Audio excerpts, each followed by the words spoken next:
All right, we ready to,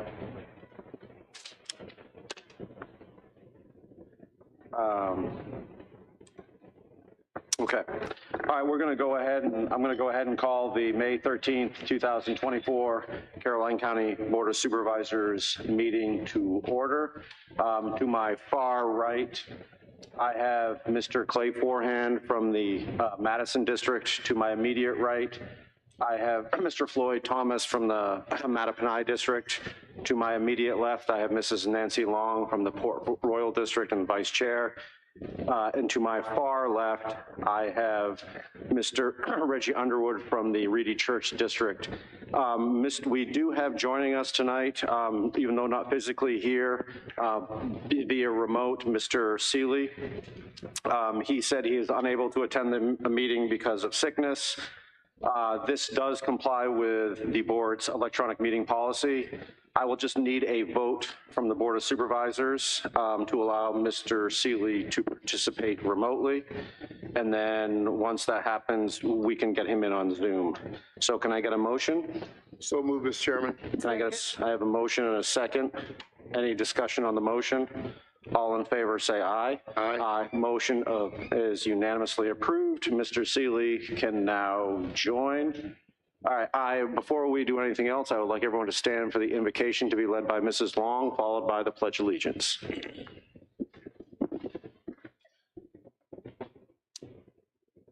Dear Heavenly Father, I thank you for bringing us here tonight. Give thanks for all those who take part in making Caroline the wonderful community that it is. We ask that you lead our hearts and minds to wise decisions and kind words. We thank you, dear Heavenly Father, for the beauty of this spring and for the gift of rain. We ask that you be with us as we travel home, be with us until we are together again. These things I ask in your name. Amen. Of the United States of America and to the republic for which stands one nation under God, indivisible, with liberty and justice for all.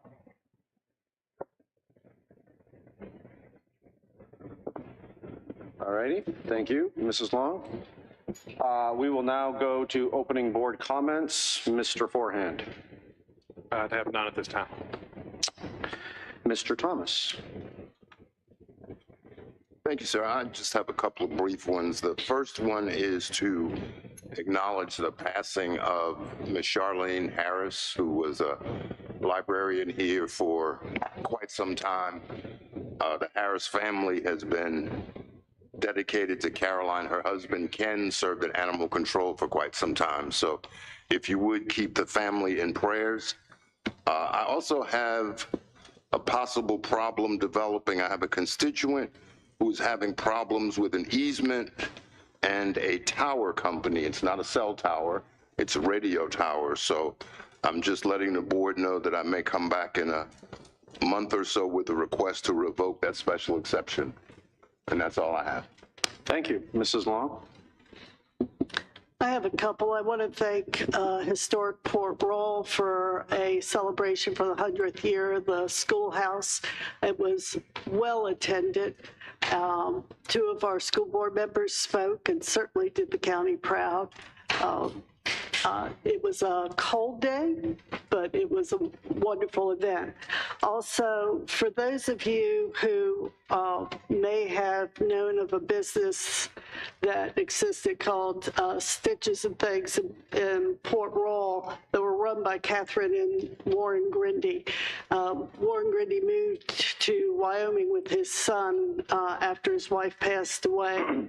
And there was a notice that he passed away at the age of 98. And his wish was to have his ashes brought back in the springtime to Virginia to rest by his wife. And he was a wonderful asset to the community down there. And he has been missed since he left. And now he's again with Catherine, and we wish the family many happy memories of their lives together. Thank you. Thank you. Mr. Underwood. Thank you, Mr. Chairman. Just wanted to say thank you to the Mr. Shebo and those who were instrumental in getting the Dawn Park revitalized. It opened last weekend, and it was an outstanding job. I mean, they did a yeoman's job. It was done expediently. You know, the building came down, and people said, well, they're not going to do anything. And now they see that we're making progress. So thanks to staff for doing an outstanding job. That's all, Mr. Chairman. Thank you. And I just have a few. First of all, I would like to say kind of a happy belated Mother's Day to all the moms in the audience. Mrs. Long, I know it's probably the toughest job that you don't get paid for. And I think of the times that my mom had to deal with me. So it's a special day, so really, really important that we look out for all the moms out there. The next thing is I had an opportunity to present a scholarship for the Ruritan Club at the high school award ceremony this past week, and it is one thing. It's really, really neat to see. I wish a lot of the public could get to see that on video and so forth.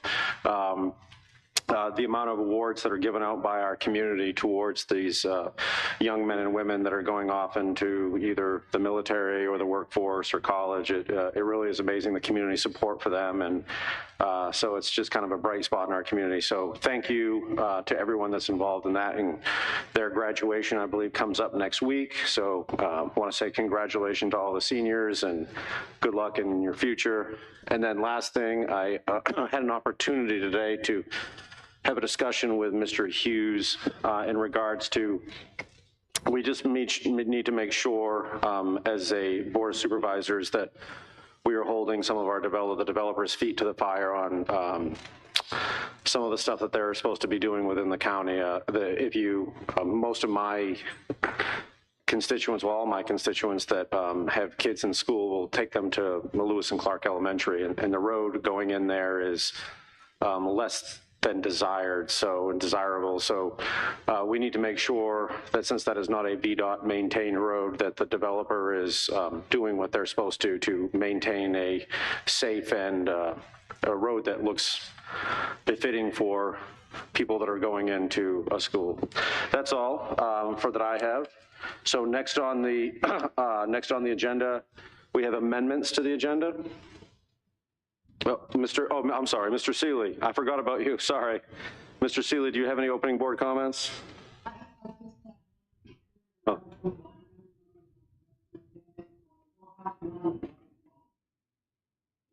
Okay. 11 o'clock in the morning on Veterans Day. That's Memorial Day. Memorial Day, that's right. Memorial Day, yeah. Okay. I'm sure we'll do Veterans Day. Yeah. So, all righty. If that's it for opening board comments, now we will go to amendments to the agenda. Are there any amendments to the agenda?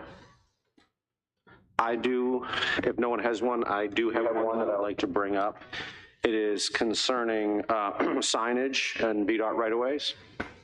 So if the board would be okay with adding that as maybe under new business, because I don't think we've ever taken it up. So under maybe 10B.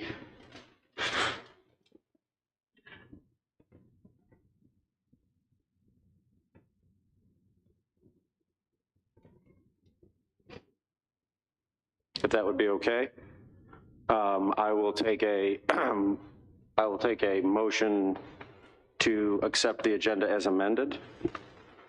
Make that motion, Mr. Chairman. So, motion and a second. Any discussion on the motion?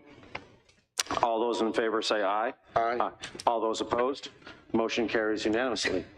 All right, next up on the agenda, we have the presentation and reports. We have a presentation, a posthumous resolution for Pat Wright in appreciation for her service to Caroline County.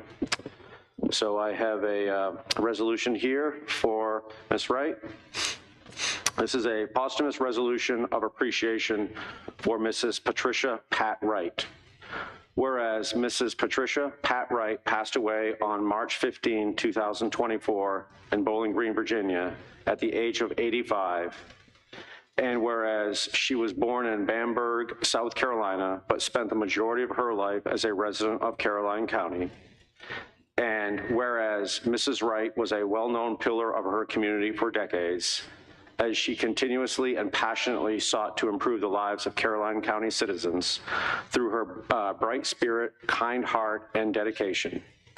And whereas, in addition to her 40-plus years of service as a public health nurse, she volunteered to serve Caroline County for many years as an appointed member of the Library Board of Directors, the Social Services Board, and the Community Policy and Management Team, CPMT, which administers the Child Services Act for at-risk youth and families.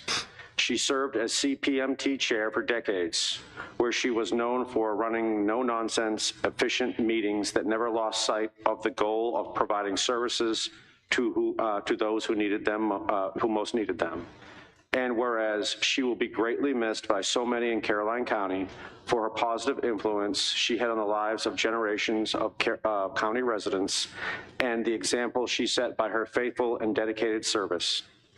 Now, therefore, be it resolved that the Caroline County Board of Supervisors hereby expresses its deep sympathy to the family of Pat Wright upon her passing and its great appreciation for her dedicated years of community service and the many contributions she made to the county and the citizens of Caroline. Adopted this 13th day of May 2024. Let's give Ms. Wright a round of applause.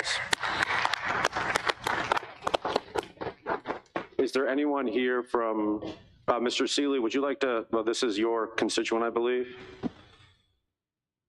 Would you like to say anything, Mr. Seeley? Mr. Black, I believe her daughter and son are both there. Okay, are they, come on, I'm sorry, come on down.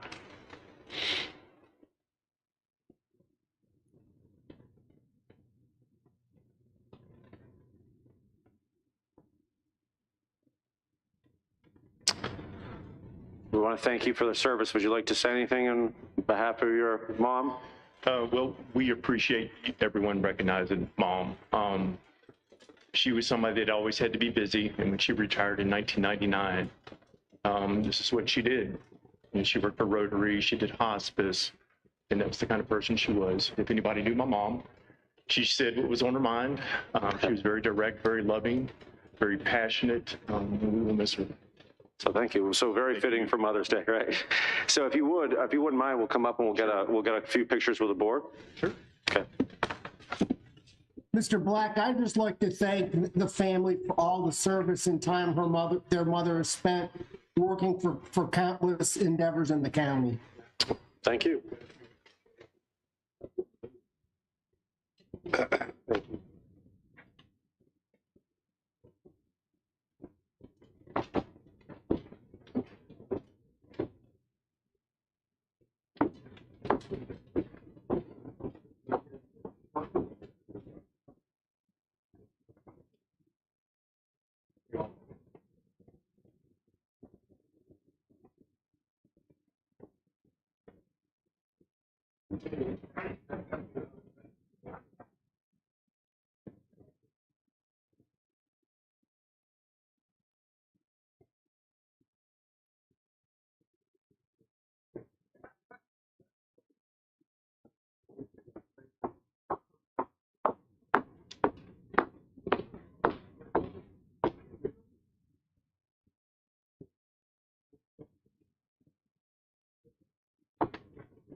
All right, next up on the agenda is the fiscal year 2023-2024 second quarter budget report. Ms. Morgan?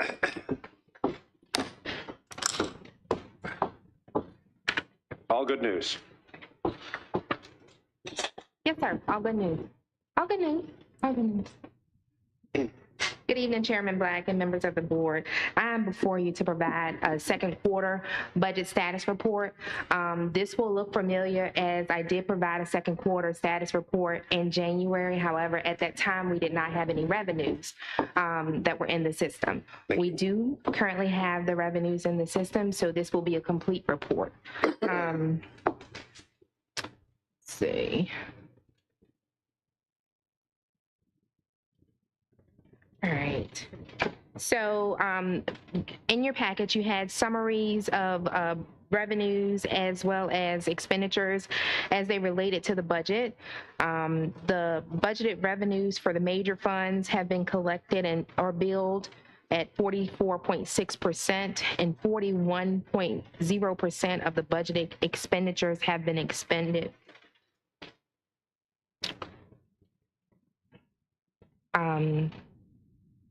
And then we have our general fund.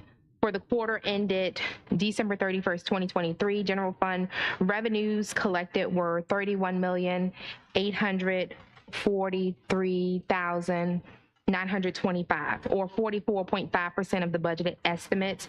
Property tax collections are at 48.8% with an estimate of $23,167,643 left to be collected. The interest income collected as of the second quarter was at $1,017,073. Now that completely exceeded the budgeted amount for the fiscal year. Therefore, we will receive more revenue than budgeted for that category. This was one of the items that we came back to you guys in regards to at the budgeted season last year, stating that we had the money borrowed but had not been utilizing it. So that's a place where we will receive additional revenue. The general fund expenditures at December 31st, 2023 were at 38.9% of the estimated budget, with expenditures of $27,780,027. So at the end of second quarter for fiscal year 2024, the unadjusted change in general fund balance would be $4,063,898. Now, $2.2 million of that is needed for the debt transfer, and that's for our debt that we have for schools as well as the county. Therefore, I would confidently say that the change to undesignated fund balance at the end of the second quarter would be close to $1.8 million. The total revenue posted for Caroline County Public Schools was at 45.5% of the budget, and the expenditures at 41.4%. So the revenues exceeded the expenditures by about $3 million. Social services revenues are 41.4% of the budgeted revenues, and expenditures for the second quarter were 45.2%. So what we have is the amended budget transfer to be transferred from the general fund balance at the end of fiscal year should be $922,900 to offset that. As stated previously, the debt retirement fund revenues were at 36.2% of the projected budget, and for the first two quarters, $979,302, or 57% of the meals tax revenues were collected. So we will offset that deficiency by a transfer from general fund. In regards to utility fund, operating revenues for Caroline Utility Fund were at 63.8% of the budget, with $1,916,267 collected. Availability fees were collected at 102.9%, so well above the budget at the second quarter.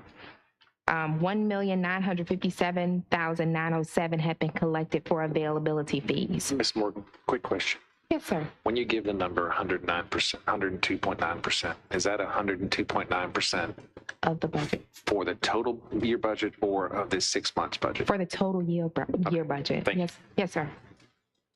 So operating expenditures for Caroline Utility Fund were at 48.7% of the budget, and the debt service payments were at 59.7% of the budget for the second quarter. So total revenues of $4,662,592 exceeded the expenditures of $4,054,960.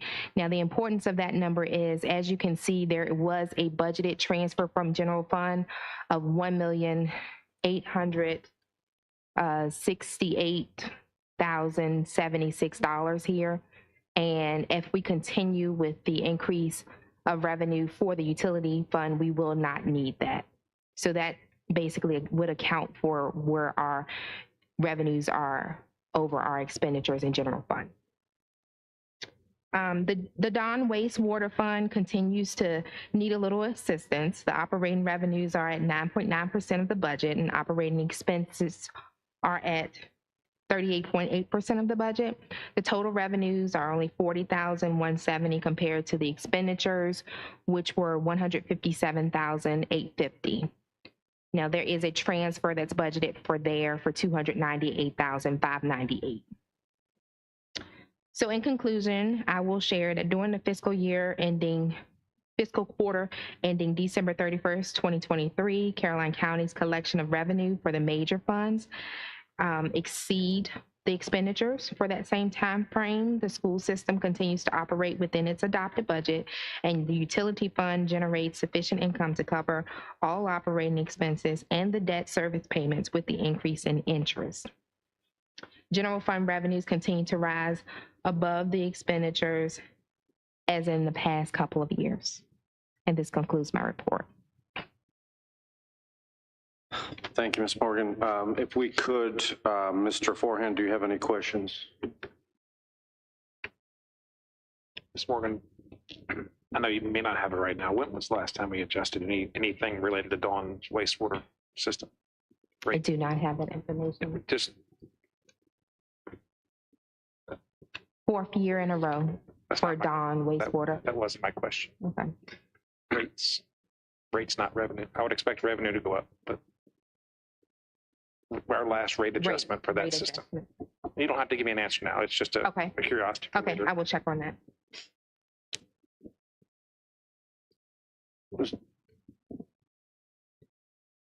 Mr. Shebel has stated that the rate has gone up every year at July 1st. As the other system rates have gone up on a, okay, I thought that was separated out, but I was wrong. Okay, thank you. Okay, perfect. Thank you. Mr. Thomas? Yes, Ms. Morgan, thank you very much for a very detailed and concise report as always.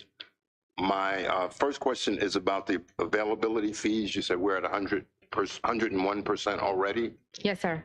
which means probably at this point the county will not have to subsidize the utility system.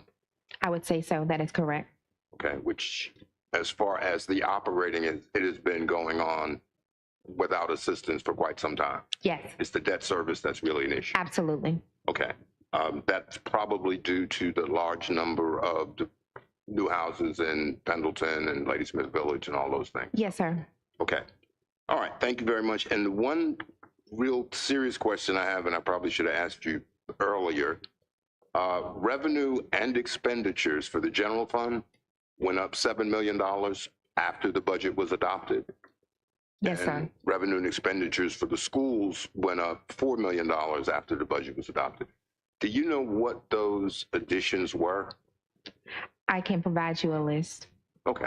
Okay. I don't know off the top of my head what all of those are. That's why I should have asked you sooner, but It's okay. all right. That's just something I'm kind of curious. I know we adopt and we amend the budget. I just didn't recall what those additions were. So Yes, sir. that's all I had. Thank you very much.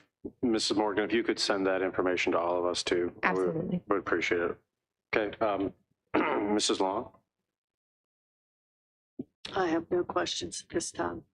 Mr. Underwood. Thank you, Mr. Chairman. Ms. Morgan, when are we at our max for debt service? When do we start seeing a decrease in debt payment? 2027. 27, so we haven't got to the top yet. That's correct. Okay, so we should. Okay, that's fine. I'll ask you. Thank you.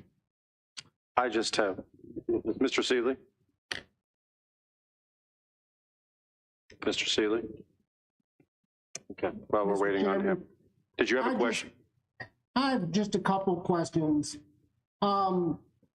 Later in the board packet, we're going to talk about the actual extension of the wastewater back to the wastewater treatment plant from Ladysmith. And we borrowed that money some time ago. How much is that bid under or over where we thought it would be? And what do we think the cost of that project's going to be? I know we're looking at quarterly reviews, the county budget, but I'm just looking a little beyond that since we're probably going to award that soon. Has anybody looked at what that might cost us? Mr. Shivel? Yes, sir, Mr. Chairman. Good evening. The staff and our engineers have been looking at that number, trying to come up with a crystal ball to give you that number, and we don't have a good feeling on that. Every time there's a new bid coming out, we see new numbers. With all the federal money that's out there, contractors are not interested in bidding on jobs, and these are multi-million-dollar jobs. I know that we've got 6 different ones that our engineering company is currently bid out recently, and they've all come in over budget by quite a bit. So we haven't really put that together, but we'll be glad to put something together and bring that back to the board. Thank you, Mr. Schiebel. I'm just trying to look forward at some of the bigger expenditures that we've got coming that I know are going to be difficult to control because we've borrowed the money based on a set of numbers and they're probably not realistic anymore. Yes, sir. Thank you. Mr. Seeley, is there anything else? Thank you, Mr. Chairman. That's it. Okay, so I just have, can you tell me about just quickly, the Dawn Wastewater Fund? You had a little write-up in there. I was wondering about that.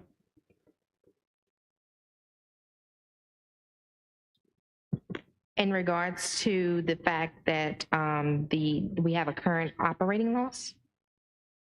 It says Dawn Wastewater Fund has operating revenues of 9.9% of the budget. Yes. And what is it not, what is the reason for that? What is the reason why we only have 9.9% of the budget? Because the additional 298,000, that portion is the transfer from other funds, would be the transfer from general fund. So because that has not happened yet, and that's a huge amount of such a small budget, so that's 300,000 of the 400,000 is a transfer. So that won't happen until the end of the So it's nothing to be concerned, others like that? No, it's already budgeted, Okay. so it will happen at the end of the fiscal year. Okay. All right, that's all I have. So thank you, Mrs. Morgan. Absolutely. All right, we will move on to the consent agenda. Is there anyone has anything that they want pulled? If not, I will take a motion to approve the consent agenda. Mr. Chair, I have a question on the VDOT secondary system 6-year plan. Can we still add things to that even though we move ahead with authorizing the public hearing? We'll still be able to add things, correct? Mr. Hughes is shaking his head yes. Okay, that's all I wanted to make sure. Okay. Does there anyone else have any questions on anything else that's on the consent agenda A through M? Motion to approve. I'll take a second. Second. We have a motion and a second. Any other discussion? All those in favor say aye. Aye. Motion carries. Okay, we are, looks like we are moving on to well, those are public hearings, correct? Public comments, and then public hearings 3 is a public, so those are public hearings. So you want us to go to unfinished business? Do we want to do number 7? Is that okay? Is everyone okay with going on to number 7, unfinished business? Or I think those are all, I think 3, 4, 5, and 6 are all kind of public hearings, so. Yeah, 8, 9, and 10. All right, let's do new business then, all right. Let's do 8, new business, authorization to apply for Safe Streets for All and Roads for All supplemental planning grant. Who is up for this one?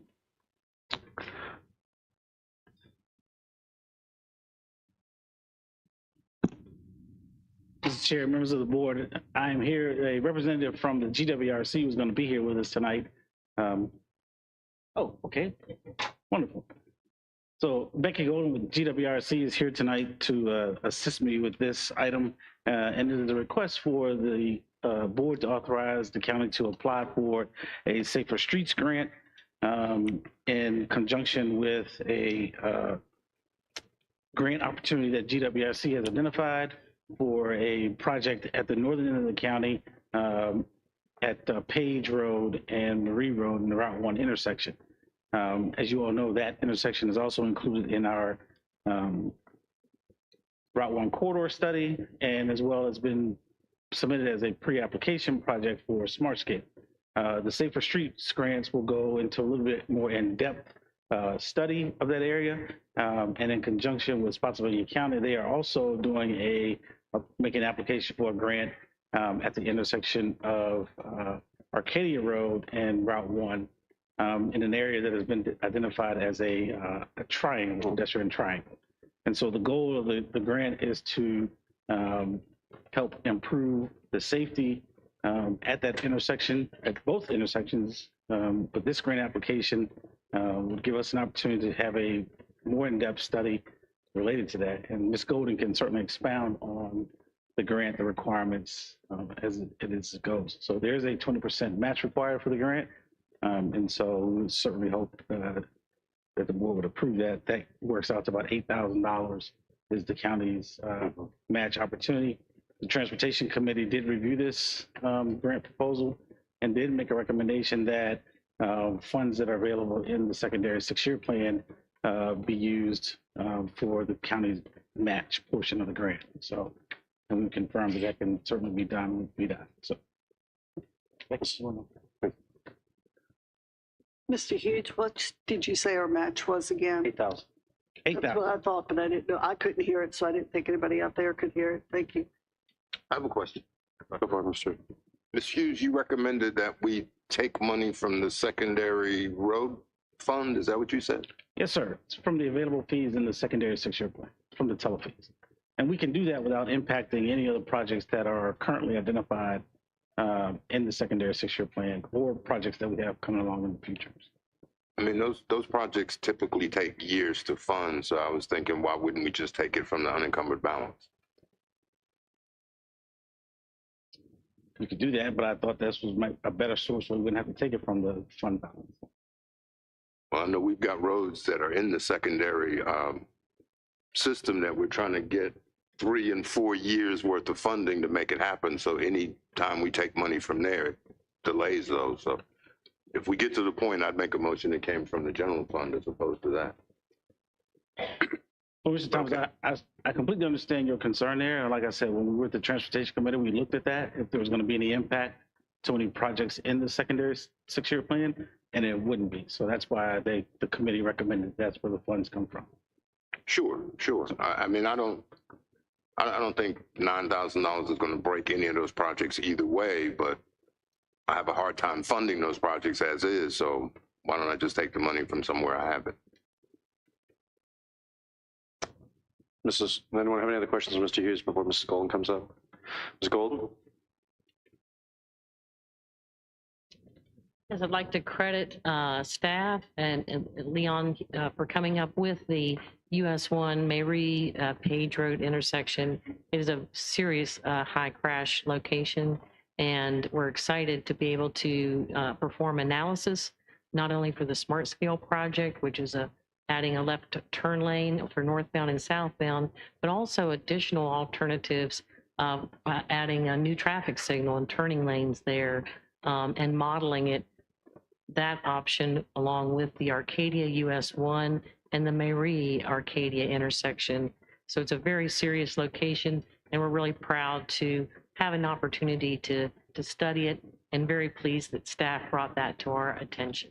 Ms. Golden, in like a 30-second to maybe 1-minute Cliff Notes version, can you kind of explain to the public what is going on? I mean, without the a million acronyms that we see here at GWRC, because what exactly this is doing, because I think it is crucial that people know. Yes. The Safe Streets and Roads for All grant opportunity is part of the Infrastructure Act, and it looks at rural roads and mainly runoff road conditions. It is the first grant opportunity to look at the serious problem we have on our rural roads with high traffic on them as people enjoy moving to places like Caroline and Spotsylvania County and King George. And it's our legacy roads that were built a long time ago, often on prescriptive rights of way that lack shoulders, and particularly recovery areas when errant vehicles go off the shoulder areas. So as well as this unsafe intersection that we've identified, we know our partners in Spotsylvania County are taking advantage of looking at miles of roads in their county to look at ways to not only take advantage of low-cost improvements like paved shoulders, but also the cost of future more serious improvements to provide what we call a forgiving roadside. And this would be a full plan project with engineering design to lay the slopes back, acquire right-of-way from the property owners, and allow them to mow those slopes more safely and get rid of the trees that are unsafe conditions. So the crashes at this location are what we call angle crashes. If you know that intersection, people are trying to go left eastbound to go northbound to Route 1, or go left westbound from Page to go southbound. And we find there are very serious crashes there that northbound Route 1 cannot see, or coming up the roadway, that left turn traffic. We have high rear end collisions with northbound traffic running into those folks merging to go north from Mayrie. And we have very serious problems with traffic not having a safe gap. If you're trying to go across from Page to Mayrie, you have to find a gap for those 4 lanes, 55 miles an hour, and people are taking chances. And we have a lot of serious crashes at that location. Thank you. If I may, this is something that several years ago, Mr. Underwood was chair, that we had to kind of rush in to get involved with, to partner with GWRC. We had to immediately, like it was one of those quick turnarounds, amend the agenda and put in a couple $1,000s to be part of this. But I think it's something that's well worth it for the county. And the first thing that GWRC did is they helped us identify this Page Road intersection as one of the ones that is, without their staff, they worked together with VDOT to identify this as one of the most dangerous intersections in Caroline. And that's why you have right now currently we have the blinking light on Route 1 and Page Road, and their VDOT and GWRC staff are working. So when we look at, how valuable is GWRC to us, this is one instance where GWRC has been extremely, really important to Caroline County. So is there anyone, Mr. Did you have any other questions? I was ready to make a motion. Okay. 10 minutes ago. Yep. Okay. Sorry. I'm going to move that we authorize staff to apply for the grant for safe streets and roads, and that the match come from the unencumbered balance. I have a motion. Do I have a second? Second. I have a motion and a second. Any discussion on the motion? All those in favor say aye. Aye. Aye. Aye. All those opposed? Motion carries unanimously. All right, moving on to the next one. We have, so that was number 8. So we're doing number 9, award for the, excuse me, for the bid of Phase 1 Polecat Creek wastewater interceptor project. Good evening, Mr. Chairman and members of the board. This particular project, the county borrowed in 2021, $12,261,000 in bond proceeds, which really kicked off that project. We started designing it and submitted for our permits through DEQ, and we were going for the nationwide permit. Due to some recent changes in regulations, we found out that we no longer qualify for that, as we're clearing about 10 acres of land. Typically a linear project where you're clearing 10 acres over about 8 miles of land, we're exempt and we're able to go through the nationwide permit. We had to have an individual permit, so it has slowed us down. The project is complete as far as design and just working on that, and we have one piece of property that we're working to acquire an easement. So as part of that, we looked at trying to separate a piece of the project out that we could start on. So we've named this Phase 1A, so it's part of our Phase 1 project. And this is to put in the 30-inch interceptor from the wastewater treatment plant to the edge of the property. So it's all within the wastewater treatment plant property itself. This is a very deep line, just over 30 feet deep, where we have to excavate across the driveway along the SAP station and drying beds. We then have to go underneath of 2 high-pressure gas lines, and we have to go underneath of a two power lines. So it's definitely a risky project, probably the most riskiest of the entire project. It is the deepest of the entire project. So with that, we did receive one bid from GL Howard in the amount of $2,156,000. We've talked this over with our engineers and feel that is a fair price, and we are asking the board to allow us to execute a contract for the amount of $2,156,000 for this 9-month project. Thank you, Mr. Shebel. Does anyone have any questions? I'll start. Well, okay, Mr. Thomas. Shebel, you mentioned that there were changes in the regulations, I think is what you said. Yes, sir. These are coming from DEQ? They're coming from the state. DEQ just enforces them. The state who? The state of Virginia. So DEQ enforces them, but it comes through our legislative branch that puts these into effect. And oh, this is actually legislative action. So there's an ordinance or something somewhere that says that. Yes. Okay, that's what I wanted to make sure, whether it was coming directly from DEQ or the General Assembly. Yeah, General Assembly. Okay, thank you, sir. That's all I have. Mr. Forehand? None, sir. Thank you. Mrs. Long? Mr. Underwood? Yep. Motion to approve? Mr. Seeley, I just want to make sure, Mr. Seeley. Mr. Seeley? I have one question. Mr. Shebel, did we have an estimate of what we thought this was going to cost when we did the initial borrowing?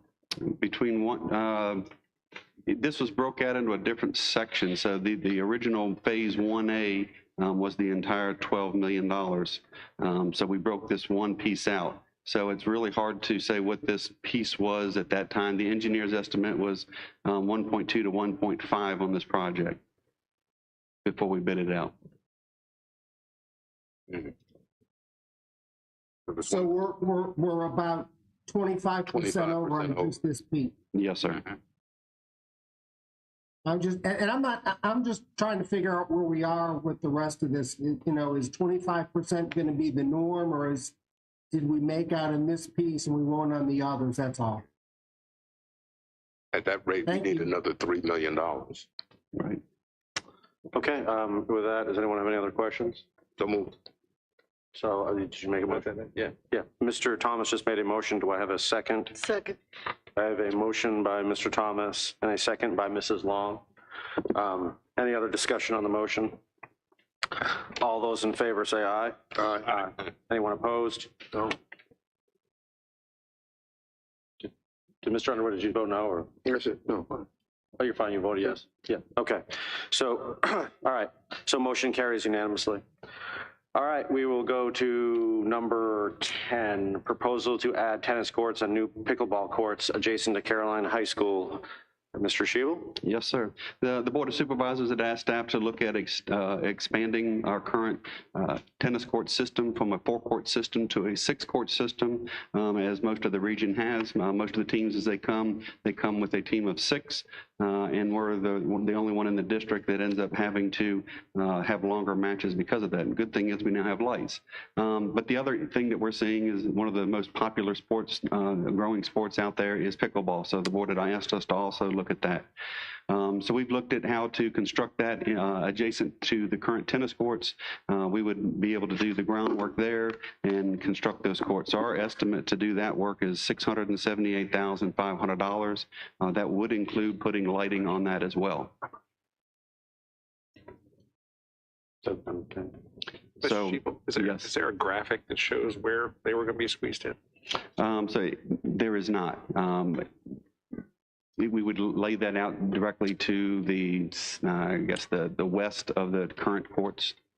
So if you've got the courts currently are parallel to the road, we would put them behind those courts. So if you get too close to the water tower going north, there's a huge bank to the other side to take a lot more fill to do that. There's a nice oak tree on the south side of it. That there is, yeah. Okay. All right. Thank you. You're welcome. Mr. Shebel, I'm all for doing the courts, but have we ever looked at putting courts someplace other than right by the high school so people on this side of the county don't have to go as far, such as Farmers Park or something like that? Just curious. Yeah, if we look at the comprehensive plan, I believe it calls for 12 tennis courts that should have been built by now throughout the county. But it calls for a whole lot of things that haven't been done at this point, the population growth and things of the sort. So one of the things that were looked at through that study were, of course, your lakes that currently have tennis courts in those, and it was counting those as well. So we haven't looked beyond this. This was the area of need and of the greatest concern because we only had the 4. And this is the main county rec park. I think it is something as we continue to expand into other areas that we need to look at what services could be provided in the different areas throughout the county and the different districts. I just wanted to bring that to your attention because I think it would be nice not to have it all in one spot for people, not for competitive, but for recreational sports. Yes, ma'am. Family sports. Thank you. Mr. Underwood? My only concern, Mr. Chairman, is that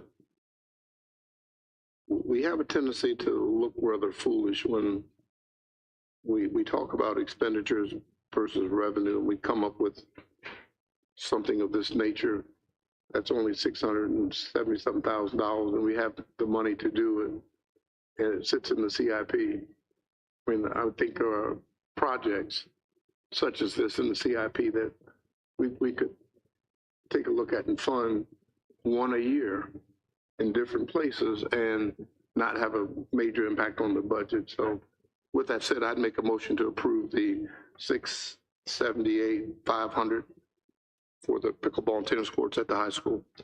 But before, do I have a second? I'll second. Before we have that in the discussion phase, I do have a question. I just want to make sure with these, I think this is a great idea. Mr. Forehand was Mr. Forehand's idea, and I think this is a great concept. We're doing pickleball right now on Tuesday nights in the gym, and after our work sessions, I've gone in and watched it, and people love it. So I think it's a great idea. My only concern, and it's just to make sure that the public, is this going to be on high school property? No, it'll be on the county property, part of the county park. It's going to be on county property. So in other words, we won't have any issues with like people going there at certain times of the day. And okay. All right. Well, then that takes care of it. All right. So I have a motion and a second. And just for clarification, this is an estimate. So this is, we've been working with a regional vendor that does this. We would actually put together quotes and bring that back for approval through the board at that point. So this is really for budgeting purposes for us to get a thumbs up or thumbs down to start moving forward and actually bringing actual prices to you so we can issue a contract. Okay. I appreciate it. So we have a motion and a second. Who made the motion originally? Mr. Underwood, and it was seconded by Mr. Forehand. All right, any discussion on the motion? All those in favor say aye. Aye. Motion carries unanimously. Thank you. All right, so good job. Now we will move on to, we're flying along here, all right. 10B, which was the discussion of the signs in the right-of-way. And I'm the one who brought this to the attention. We have had, I guess, maybe some questions or concerns. We need to, I think, address this as far as we have been picking up signs in the right-of-way for the last, I don't know, several years. As far as I know, we can go back. VDOT, there's a state code. Maybe we need to adopt it. I mean, Mr. McKenzie, this would be more for you. VDOT does not allow signs in the right-of-way, and just like their trash pickup, they don't allow trash either. They don't have enough. They don't have enough manpower to do that, and so maybe we need to adopt a sign. But if a sign is on someone's private property, then obviously we can't. We're not going to touch it. But if it's in the middle of a median on a road, Mr. Chairman, yes. can you define what kind of signs you're referring to? Like, for example, pool water. Like someone says like the campaign signs. Yeah, campaign like so if someone's running for office, that's like if someone's running for office and you put the sign right in the median of Lady Smith Road, that new median, that's state property. That's not private property. If you're within, I think is it how many feet from the center line of the road, right, then you're in VDOT right away. But I mean, the biggest thing is for like the public, like you see the intersections, like Lady Smith Road, for example, and Route 1. You'll see signs, they're bent over, and after a rainstorm, they look terrible, fencing, pool water, whatever. There's a million different ones that you can, daycare, that you can see up there, and that is a violation of VDOT. They're not supposed to be in the VDOT right away. I mean, if you want to put it on your property, if someone has built you a great roof and you want to put on your property this roofing, then that is perfectly fine. That is well within, but VDOT does not have the manpower to get those up. And when you go up to places like Route 3 and places up north, it looks terrible. It looks disgusting, and it's like part of the whole thing with trash. Mr. Black, Yes. I'm one of the ones that said something today because, first of all, our sign ordinance doesn't cover anything in the right of way. I've got our sign ordinance up and I've looked at it. It talks about what to get a permit for a sign.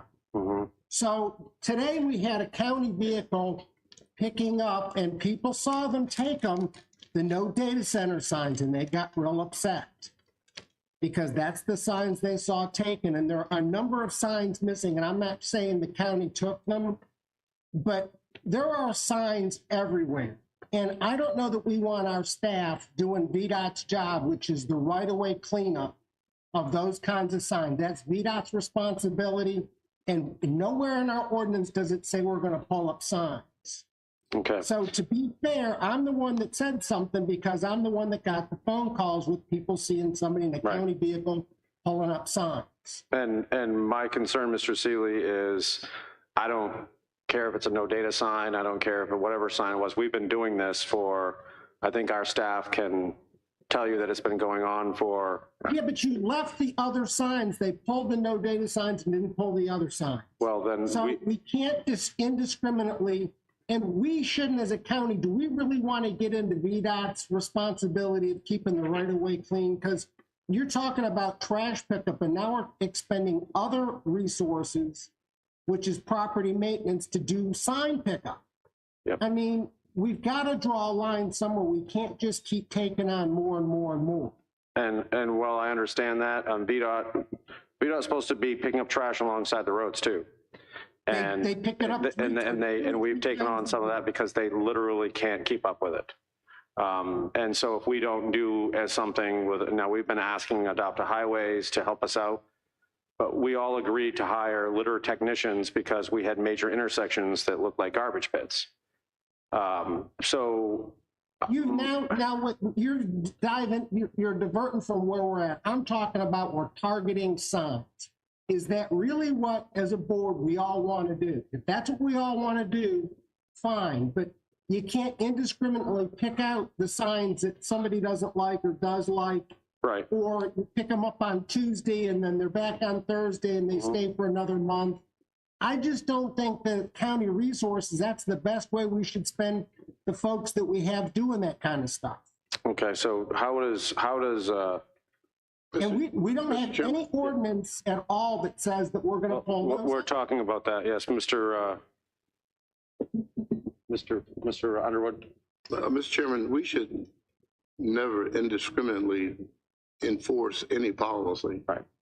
It should be all Uniform. or none. So Absolutely. then if we're doing something indiscriminately, then it needs to Be addressed. and we need to put something in place that makes it uniform so everyone is aware. But any policy that we have that we selective enforcement is wrong in my opinion. So I'm okay for having the policy and doing what we need to do, but let's do it. Okay. Yeah, I agree with you 100%. Okay. Mrs. Long? I'm waiting to hear what Mr. McKenzie has to say. Well, yeah, I didn't want to interrupt, but you, Mr. Chair, nodded to me earlier, and I just to add some background as far as the legality of this, and Mr. Seeley is correct, this isn't contemplated by the sign ordinance. There is a separate statute that would allow the board to enter into an agreement with VDOT that lays out the specifics of this and also would lay out cost sharing. So this statute authorizes VDOT to assess civil penalties to people that put signs in VDOT right-of-ways, and assess the cost of their removal and destruction, things like that. So, and this statute allows VDOT and the county to enter into a specific agreement laying out exactly how this would work, right? The specifics of it. If the county wants to do removal for VDOT, the mechanics of that, the cost sharing of that, you know, as opposed to kind of doing it gratuitously, lay it out specifically about how this is going to work. So if you would like staff to reach out to VDOT, we can do that. That is the legal framework to take this out of the kind of informal realm into the formalized realm. Sure.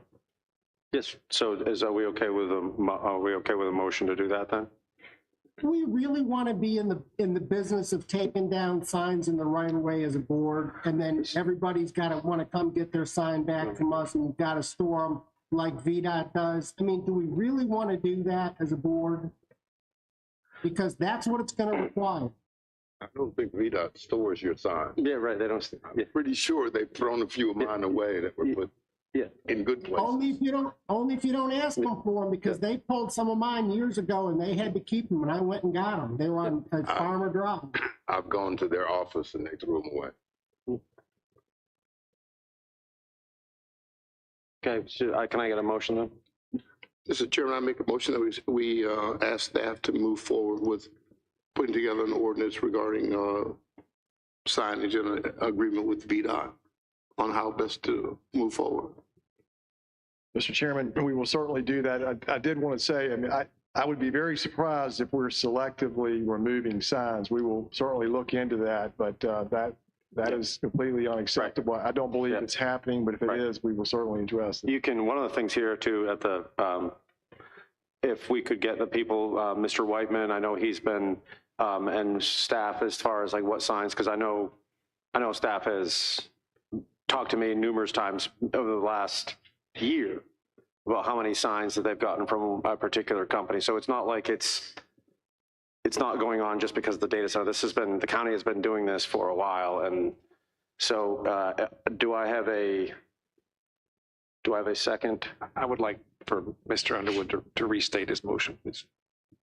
Yes, I'd like to authorize staff to move forward with working with VDOT to entertain a ordinance for sign removal and reimbursement. I guess we can just have a policy. That not be an ordinance. What's that? We can just adopt a policy, not having to make. But we need to have an agreement with VDOT. How it works. Saying we need to. Well, we can investigate what our options are. That's I'd like to hear if I vote on it. Without. Sure. So what we could do is reach out to VDOT. I mean, and we can to say, we have this issue. You know, what kind of agreement would you be looking at for us? It's by agreement, Mr. Borhan. We wouldn't adopt. I don't think you'd amend the sign ordinance, but it would be a direct agreement with VDOT to say, all right, here's the process. If we were to formalize this, what would it look like? We could bring that agreement back to you, and that would give you something to consider in detail and decide whether or not you want to proceed with it. Okay. Yeah. That I can get behind. If his motion says that, yes. All right. So yeah, just replace ordinance with agreement. Okay. I second that then. I have a motion and a second. Any discussion on the motion? All those in favor say aye. Aye. Opposed? Opposed, nay. All right, so the motion will go 5-1. Okay, on to our next. Yeah, we will do. Do we want to go to closed meeting? No, we want to go to break. Yeah, we can. That's a good idea. Go to closed meeting right now? Well, it's 7:05 right now. Yeah, 7. It's 7:05, right? We can go to closed meeting and then. Right. So let's, do we have the motion for closed meeting? Yeah, right here. I have it, right there. I have it.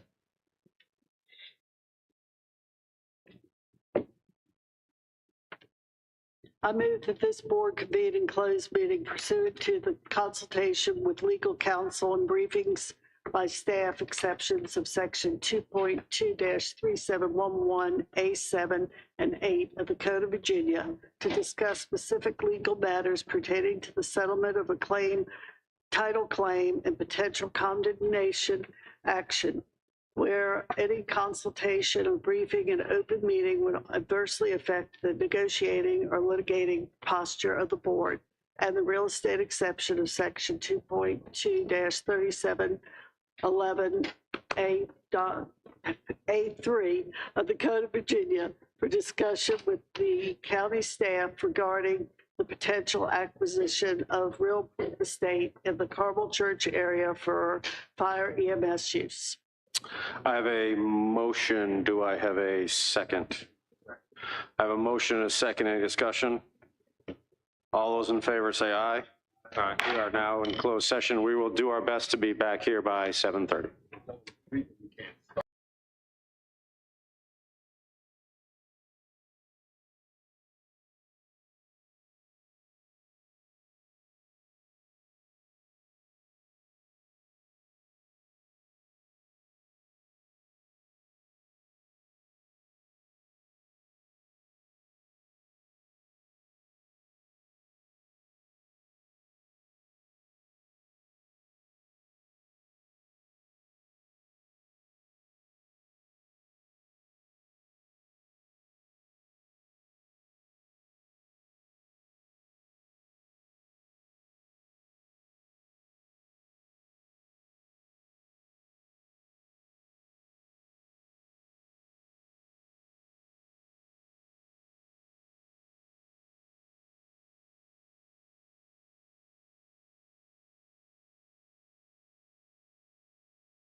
Forehand, I think? Yeah.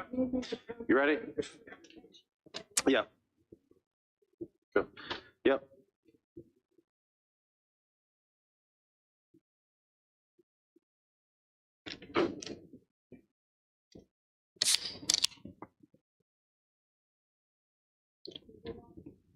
Mr. Seeley, are you back?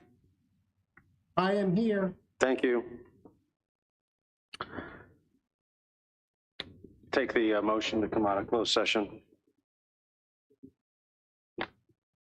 I move that the Caroline County Board of Supervisors certify that to the best of the board's, each board's members' knowledge, that only the public business matters lawfully accepted from the open meeting requirements by Virginia law were discussed in closed meeting to which this certification applies.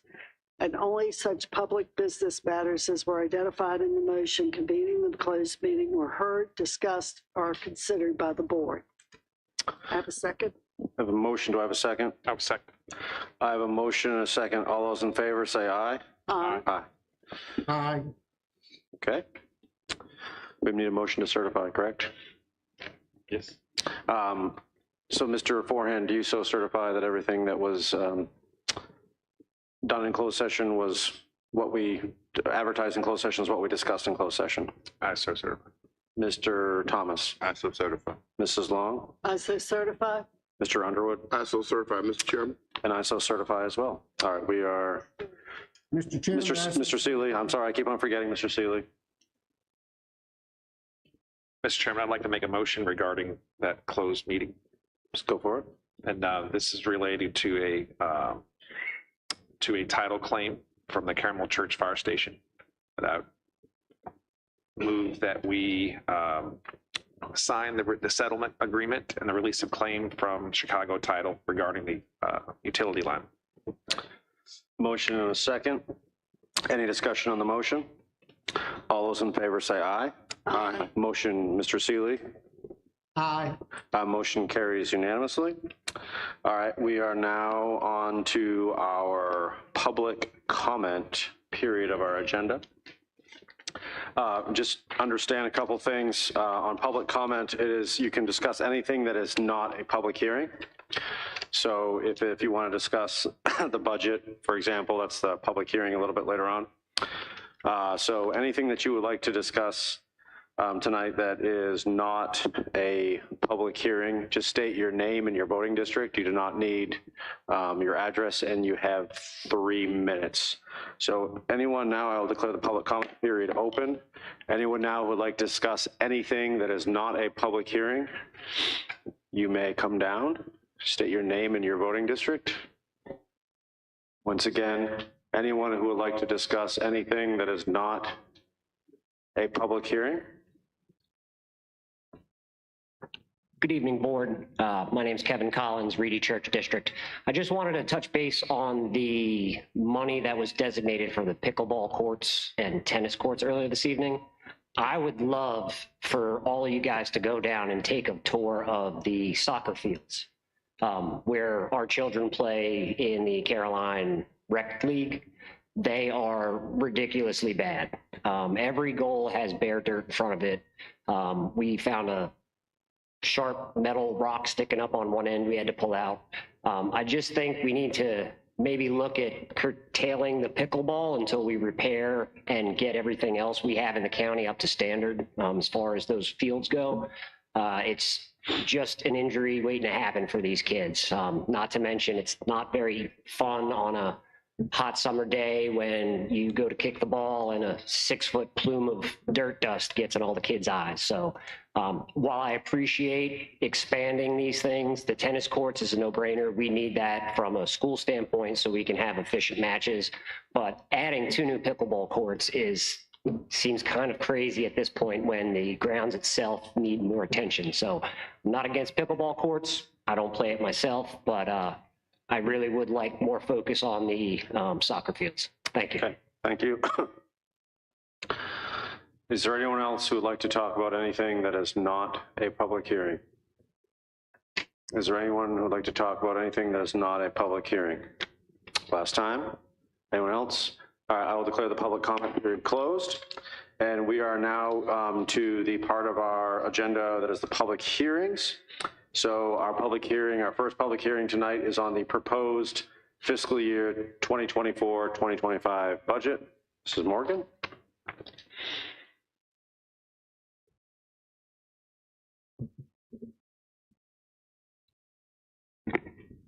Good evening again, Chairman Black, members of the board. Tonight's first public hearing is on the 2024-2025 proposed budget, and I have prepared a budget summary for the public hearing that has the county administrator's proposed budget. Fiscal year 25 introduced budget was presented to the Board of Supervisors and the public on March 26 of 2024 with a 6-cent increase to real estate taxes. However, the Board of Supervisors approved a 1-cent increase to real estate taxes on April 9th, and the budget has been advertised with that increase. The general fund budget introduced and advertised $70,902,545. A $6 million increase over fiscal year 24, and the total of all budgets or of all funds is $156,646,858, and that is a $21.3 million increase over fiscal year 2024. This slide shows what the general fund revenues are made of. You have your real estate, your personal property, and your machinery and tools. As stated, the board has approved and it has been advertised that the rate for the real estate will increase 1 cent, taking it from 77 cents to 78 cents. The proposed transfer from unrestricted fund balance has decreased from the last presentation. That decrease is due to the 1 cent increase to the real estate. Therefore, the proposed transfer from unrestricted fund balance is $1,914,679, and this is a decrease of $829,102, or 30% over fiscal year 24. There's a proposed transfer from capital leases for some vehicles that are in the general fund, and that is $495,000. And there is a proposed transfer from the Caroline Detention Facility for about $1.2 million. The key expenditures for the general fund, we'll start with personnel, the positions and reclassifications. The new positions included 9 full-time fire and EMS positions, a full-time sheriff deputy, a full-time IT technician, which is anticipated to be state mandated for the registrar's office, a full-time HR generalist, a full-time deputy director of finance, a full-time administrative assistant for public utilities, 2 part-time positions. One is a benefit program specialist for social services, and another is a part-time utility technician for public utilities. The presentation presented in March had a full-time utilities technician, in which Mr. Schiebel has swapped out for that administrative assistant in public utilities. As you can see, the last 5 positions are effective January 1st. The top 3 are effective July 1. There was 1 reclassification, and that was a groundskeeper 1 position, and the anticipation is to have that position reclassified as an equipment operator. The total for that is $1,949,000. Also, I will add that there was an additional position here, and this was for the fire and EMS staff, and that was for a position that was approved mid-year a couple of weeks ago in our board meeting. Compensation and benefits for personnel. Included in this year's budget is funding of 3% for constitutional officers, social services, and other employees not included in the county pay plan, a 3% adjustment to the scale and a step increase for employees of the public safety pay plan. There's also the county pay plan recommendations with additional adjustments from discussions from our pay plan work sessions. The funding also has the required VRS contribution increases, the funding impact of the VRS hybrid plan rate separation, which is higher than those contributions for VRS hybrid employees, and the health insurance increases. The total for the compensation and benefits is $1,551,332. Next, we have Caroline County Public Schools. The introduced fiscal year 2025 county budget provides $17,527,900 in local funding for schools to the school operating fund, which is $834,662 more than what we provided for the fiscal year 24 contribution. This budget includes $851,933 in transfers to school bus leases, the textbooks fund, and the school CIP. Also, it includes a capital transfer for school buses, 5 of those, $671,183. That is actually $34,606 more than we provided in fiscal year 24 because we are allowing for air-conditioned buses. So the net increase of all transfers to Caroline County Public Schools over last fiscal year is $1,245,026, or a 6.9% increase. The general fund also supports $4,543,205 in school-related debt service. So the total transfers to and payments for the public school system is $23,594,221.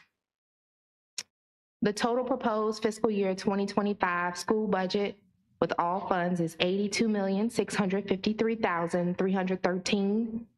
However, even with our increase, that leaves an unfunded amount of $2,450,871. That total proposed budget is an increase of $11,991,657 over last year.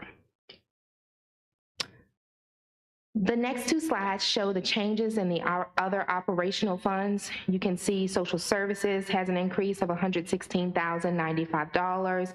There are small increases below that. The more larger increase is the proffer fund, and that is an increase of $1,377,300. In the proffer fund is included a transfer to the schools, and that is for the HVAC and energy updates that was provided at our last meeting.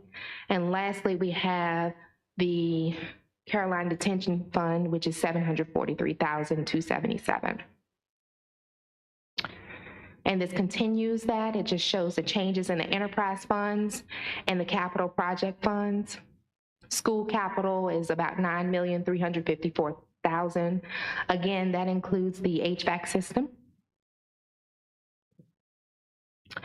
This slide just recaps and considers the dates. The budget was introduced on March 26th.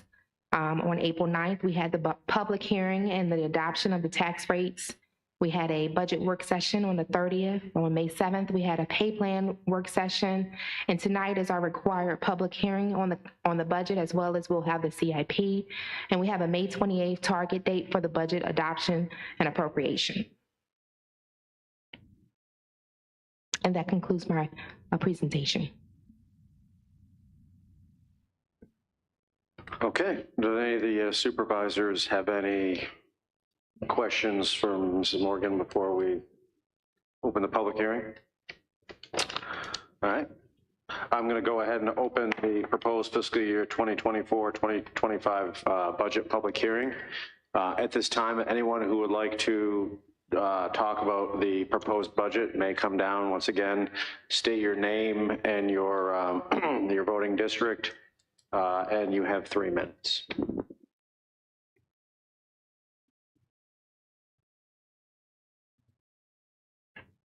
Good evening. I'm Calvin B. Taylor, and I am a resident of the Port Royal District. Good evening, Mr. Black, Ms. Long, and the other board members. I am the Vice Chair of the Caroline County School Board. First, on behalf of the school board, we would like to publicly extend our gratitude for your fiscal partnership on the Caroline Middle School HVAC replacement and the division-wide energy performance upgrades.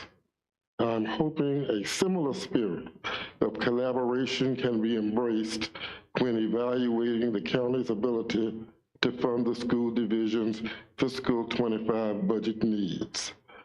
Specifically, over the past 6 years, $0 have been provided by Caroline County to support new positions. We've experienced a heightened need for classroom teachers, mental health providers, special education, counselors, behavioral specialists, and new teacher coaches to support our staff and students and families. To achieve this, the Caroline County Public Schools have worked diligently to eliminate and to relocate and reclassify current positions and to use grants, state, and federal monies to create any new FTSs. These school division efforts, while admirable, have been at the expense of other needs and resulted in diminished investments in compensation, program expansion, and other essential services. As noted by the approximately 40-plus positions added or proposed by Caroline County in the past couple of years, post-pandemic work is more complex, the county continues to grow, and the demand for high-quality service is deserved and non-negotiable. As such, we are asking that the county fully fund the need for 12 general education positions, 12 special education positions, 2 school safety officers, and the conversion of 30 part-time bus driver positions to full-time.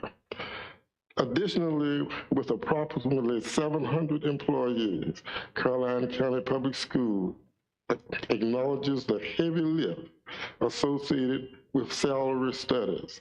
We ask that the same sense of urgency used by the county in fully implementing your previous salary study, and now the second salary study is applied to. Mr. Taylor, could you just go ahead and wrap it up, please? Okay. Thank you for the opportunity.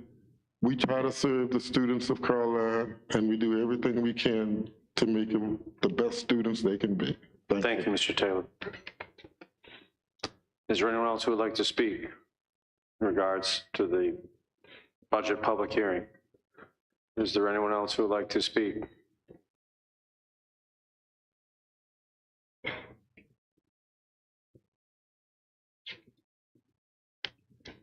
Good evening. My name is Karen Foster. I'm the Director of Human Resources for Caroline County Schools. I am not a voting member of the district.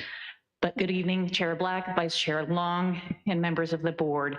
This evening, I want to come before you to speak about employee compensation.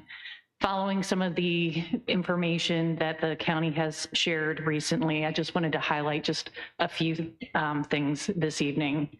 Currently, Caroline County Schools has 6 grades or job types that begin at an hourly wage less than $14.25 an hour. Based upon the information shared, the county government does not have any employees making less than $14.25. Additionally, our county has 7 employees making less than that. In those grades, we currently have about 190 employees, and it's safe to say that half of them fall into the low end of the scales. Additionally, by report, CCPS has 7 job grades that start below $15.18 per hour, and the county has 7 employees that make less than $15.18 per hour.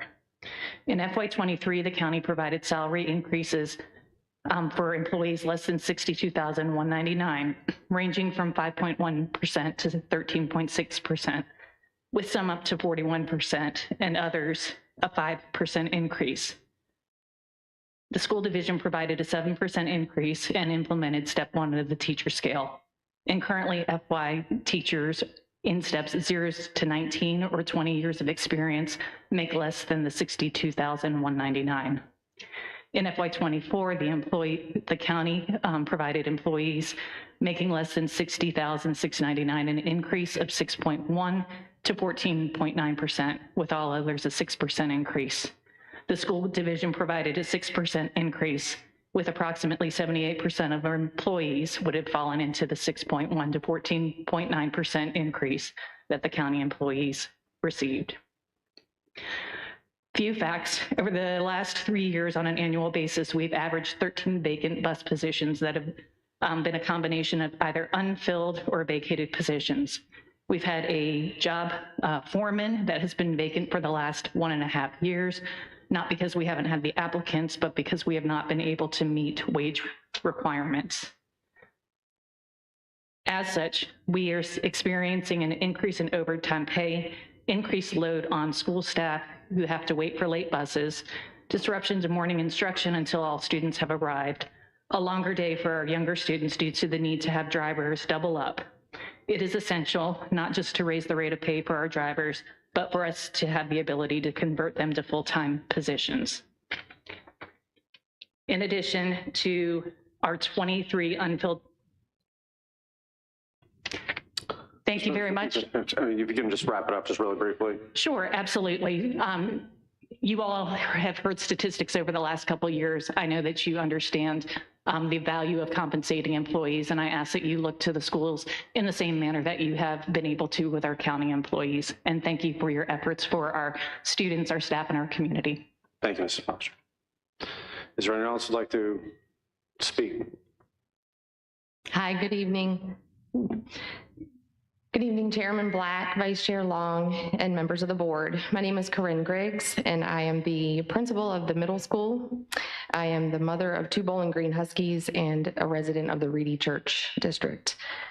While I am in support of the budget priorities proposed by Caroline County Public Schools, all of them that have been mentioned, I'm here to speak specifically to the 3 teaching positions and 1 full-time athletic and activities director position currently funded by expiring ESSER funds. These 3 teaching positions are necessary to reduce class sizes in core and elective classes. Without these positions, a large portion of our teachers will require compensation for teaching and servicing over 150 students per week. Not only is this a monetary concern, but it is more importantly an instructional and supervision concern. With each one of these teachers sharing the load of approximately 100 students each, those students would need to be absorbed by their content colleagues. With roughly 12 sections of each content or elective class needed, this would equate to nearly 8 to 10 students per class, making class sizes over 30 or more students in many courses. 2 of these positions currently filled for social studies and science have alleviated class sizes for this school year in history 7th and 8th grade by 81 students, and in science 6th and 7th grade by 102 students. These students would originally be placed in their content cohort peers classes. Large class sizes have instructional ramifications as well. With smaller class sizes, teachers can plan more individualized lessons and hands-on activities with small groups to work to improve our academic performance. Additionally, these 3 teaching positions are added staff to our total school community, contributing to initiatives, clubs, activities, and supervision outside of the 4 walls of their classrooms. Next, our full-time activities and athletic director has directly impacted the climate and culture of CMS. The end of the school year participation numbers for athletics year-long clubs as well as session clubs is 758 participants. Some of these students are multi-participants, but the number of options and offerings that the middle school has added to its program has exceeded the expected growth in participation.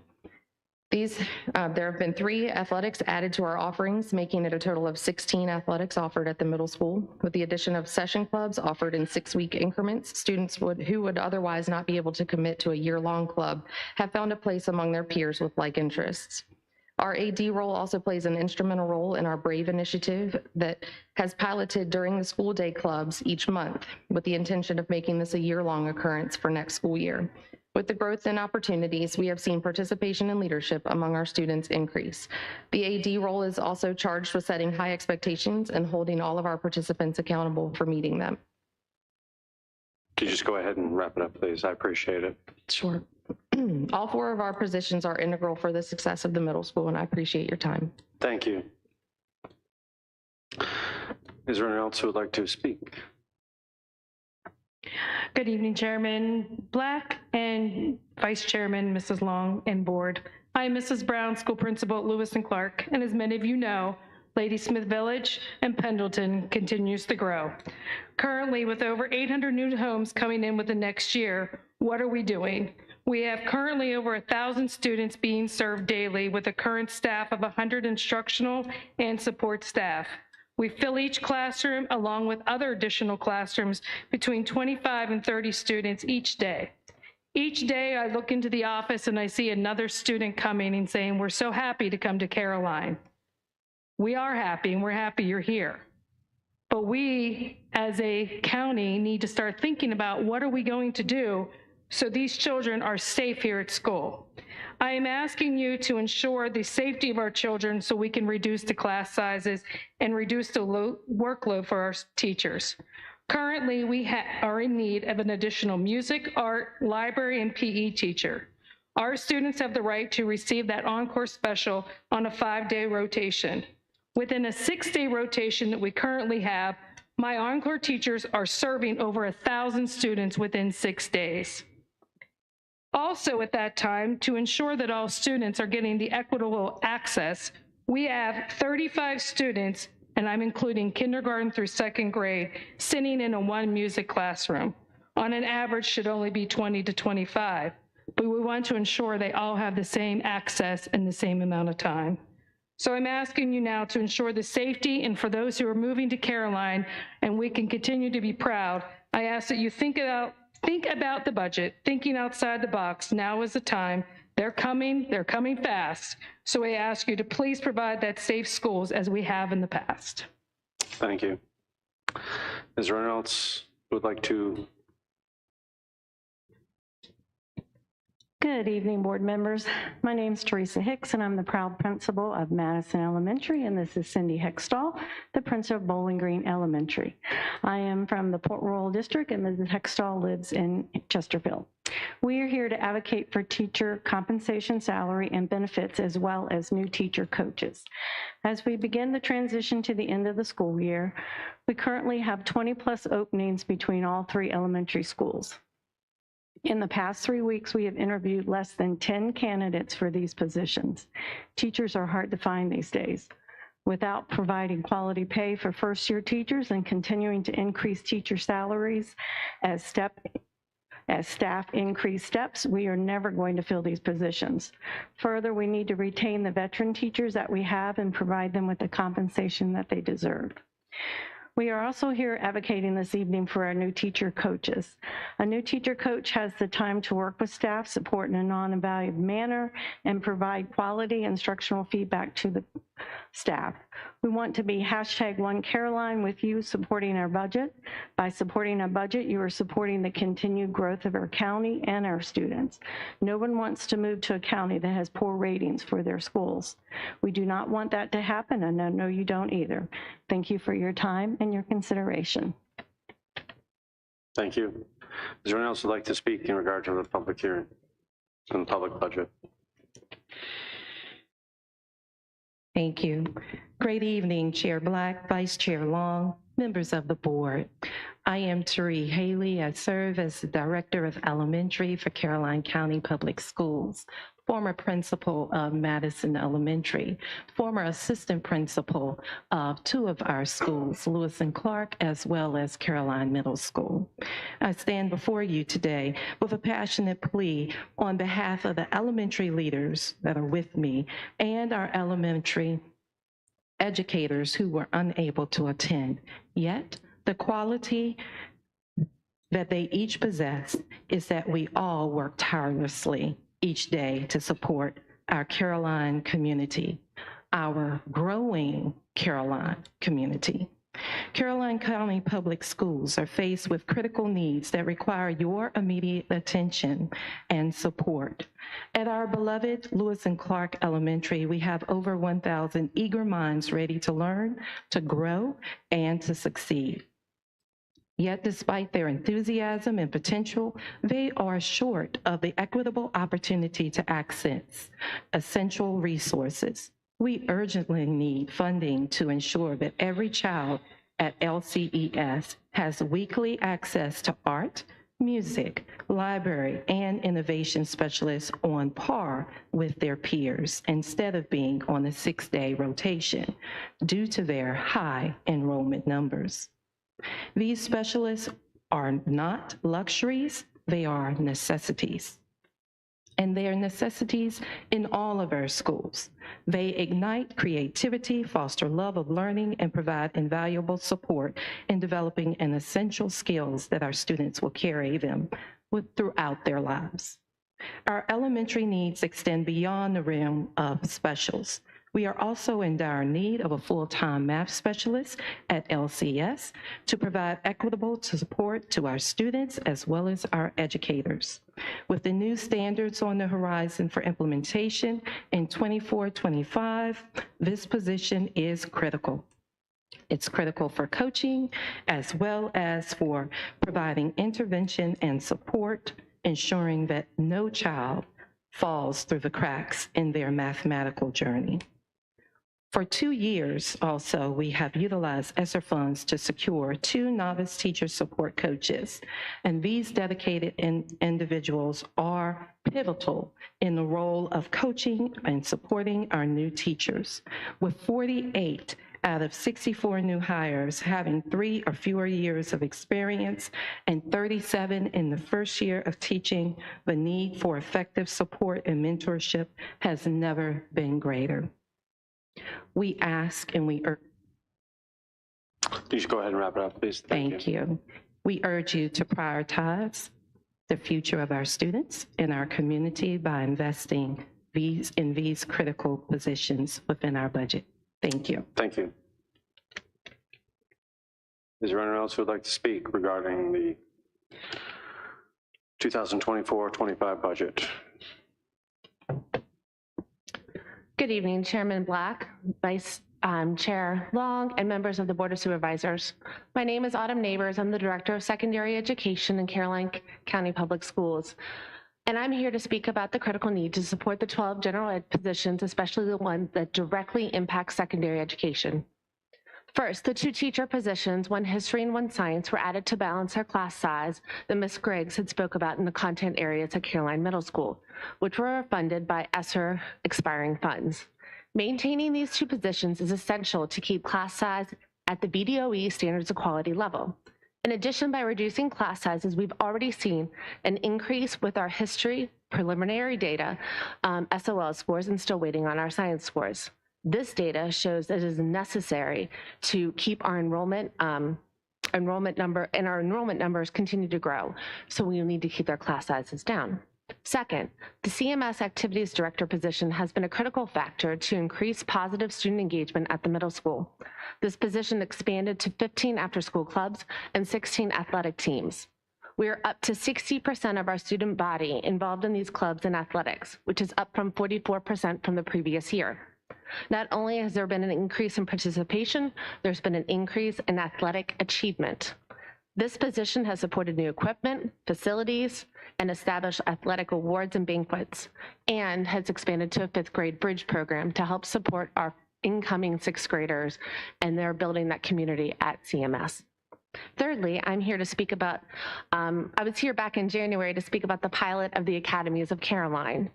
And in this innovative design to support students in developing their career, college, and civic pathways starting in 10th grade, this design will need an additional ELA teacher, English Language Arts teacher, to expand our mass communications program and our Teachers for Tomorrow program, as these are an increase in student interest and also an industry need. Teacher growth is going to expand by 23% according to industry data over the next 10 years. And these Teacher for Tomorrow programs help us to grow our own that will help support not only Caroline Public Schools, but our overall community.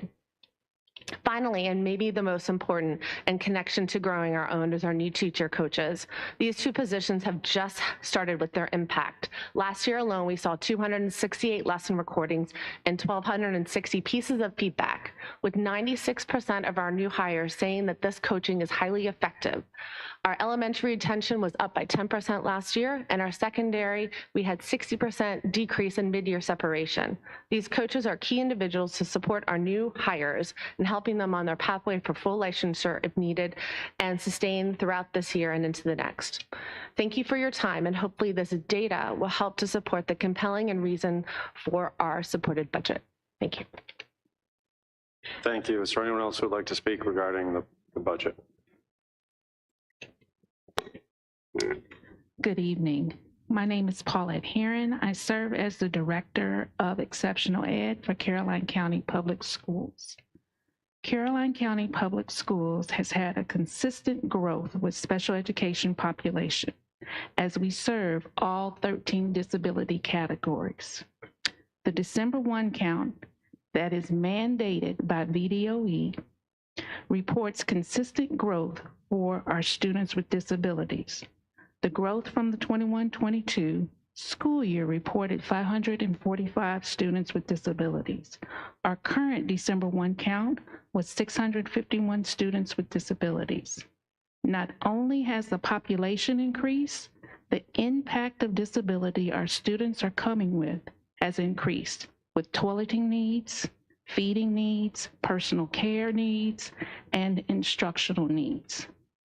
In addition, CCPS has seen an increase in students requiring services and accommodations under Section 504 or ADA.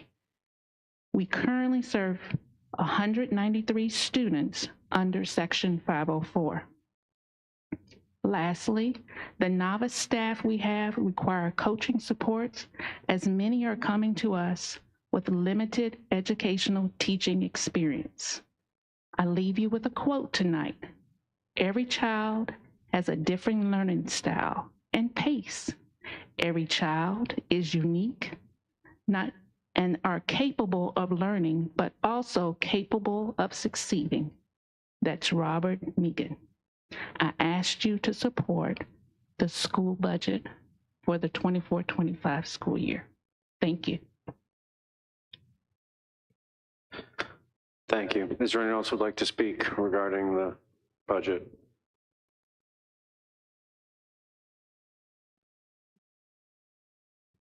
Good evening. I'm Joshua Justin. I serve the county as principal of Caroline High School. I appreciate the opportunity to speak to you.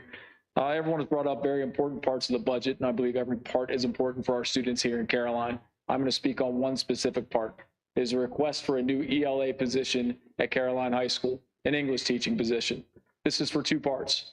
One, we want to ensure that our ratios of student teachers is 25-1 or under per the standards of qualities for the state of Virginia.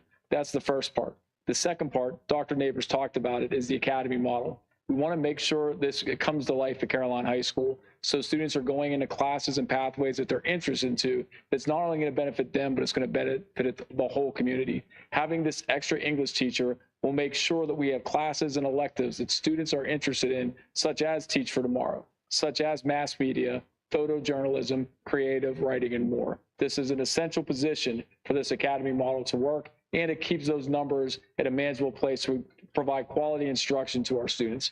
I definitely appreciate your time. Thank you again. Thank you. Is there anyone else who would like to speak?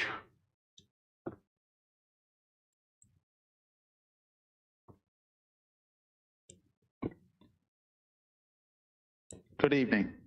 My name is Eric Childs. I am the proud supervisor of transportation for Caroline County Public Schools. Since 2020, our department has experienced staffing shortages, just as other transportation departments in neighboring districts. One issue that we are continuing to experience is having qualified candidates express interest in working for Caroline County Public Schools until they find out that they can get a better compensation package at a neighboring district. This causes issues with coverage for drivers and aides, to say the very least. Of course, we all know that we cannot prevent folks from getting sick. That only exacerbates the issue at hand. We currently have multiple drivers, and I mean multiple, doing double backs both morning and afternoon to get our students to and from school. This causes late buses on a daily basis, which in turn causes a disruption to instruction.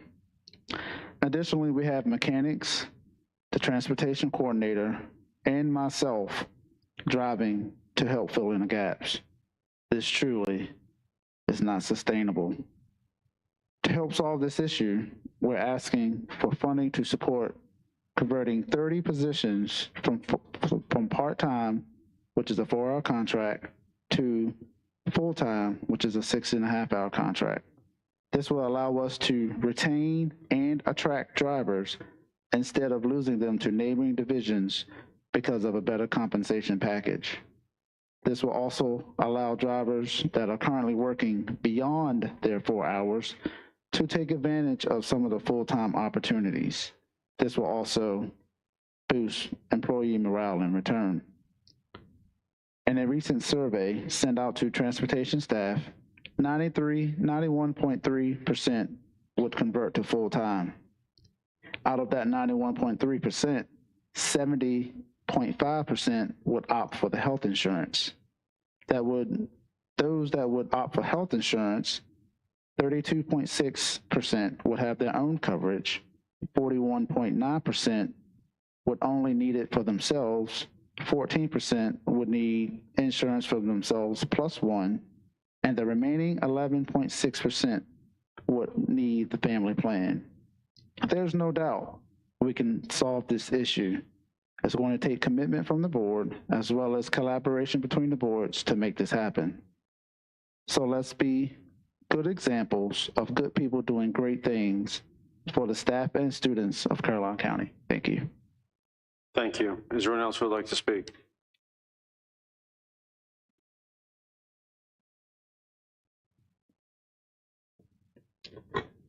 Good evening, Chair, Mr. Black, Vice Chair, Mrs. Long, and the rest of the Board of Supervisors. I am Jeff Wick. As you know, I've worked in Caroline for many years, and I'm a former resident of Bowling Green, where I lived for 24 and a half years till moving out of the county recently.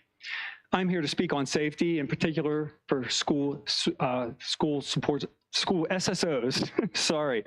And I'm speaking on this topic for several reasons. First, we had a number of parents in a survey express support for SSOs, and 79% said they would feel more safe with SSOs in the schools, and another 70% believe that they should be hired at least for the middle and the high schools, which is what our request is for. There are a number of other reasons for this. We've had 3,000 infractions this year at the middle and high school alone. That does not count elementary.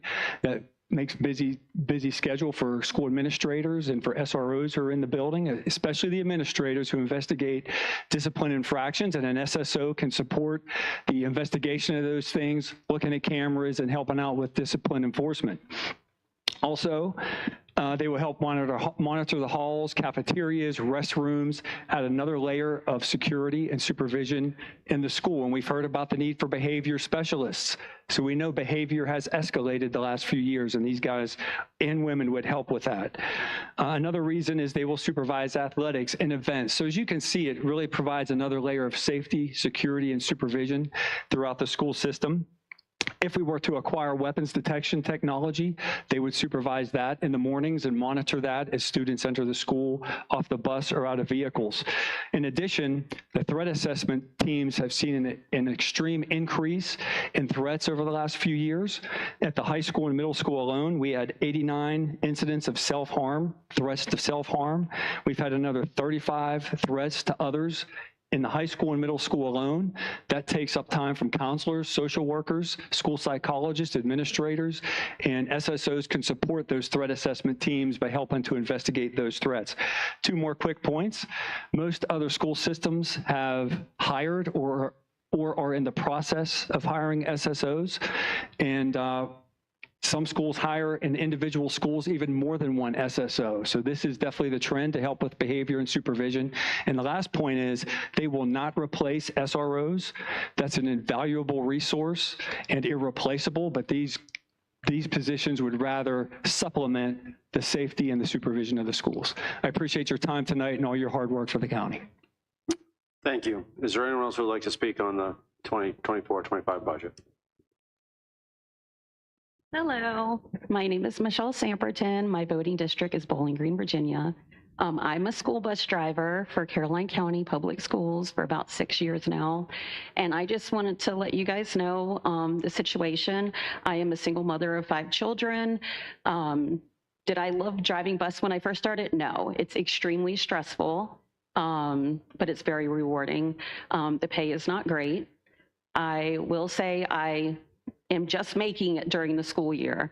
Sorry, I'm a little nervous right now. But during the summer months, it's very hard. I bring home my gross income during the summer is about $1,078. So that's a month. So I work 2 jobs. I'm in college full time because I'm scared. Like, I don't know what's going to happen. I actually went on the website and viewed what other bus drivers are making. And there is bus drivers that have been working for like 44 years plus that make not that much more than me. And that scares me. Like, we need higher income. Like, I am struggling. Like, I should not be working 12 to 13 hours a day in 2 jobs, you know? And I would love to be a full-time bus driver. I would, but I need pay to make up for that. Like, I want to cry right now because I'm struggling. So I just want to take that into, like, put it into effect to let you know kind of what's going on. And then you have to also remember that when they talk about the growth in the communities and we're already short of bus drivers, we have our supervisor who should not be driving that bus every day. And he should be doing what he's supposed to be doing in the office, and he can't. So, like, you have to remember, there's a lot of bus drivers that told me just recently, I'm not going to work here anymore because our pay is horrible. And I understand that. But, I mean, it's very rewarding, don't get me wrong, but we need more, like, benefits, so we need more pay. And, I mean, a little under $1,000 for 3 months for the summer is nothing. Like, I have to work. Actually, during the month of June, I have to drive for summer school to have an extra paycheck. And then I have to, sorry, I get really emotional about it. I have to drive for summer school. I have to work all night until 12 o'clock at night. And then I have to go to college full time. So you have to think about that. For a whole month, I won't be able to be at home with my kids because I'm working from 8 o'clock in the morning until 12 o'clock at night at 2 jobs, and I'm just going to be barely making it. So I'm sorry for getting emotional. I just want to let you guys know that you need to take that into consideration also, that we're going to need more bus drivers as the community grows also. Thank you. Thank you. Is there anyone else who'd like to discuss the 2024-25 budget? Is there anyone else who would like to discuss the 24-25 budget? I'll ask one more time. Anyone else who would like to discuss the 24-25 budget?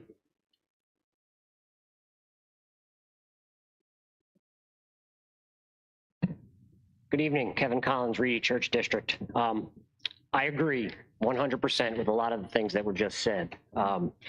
We do need more funding for our teachers. We do need better bus driver pay and retention. But I'm very confused as to why all these things are being brought up to the Board of Supervisors. These sound like things that should be addressed by the administration of the school.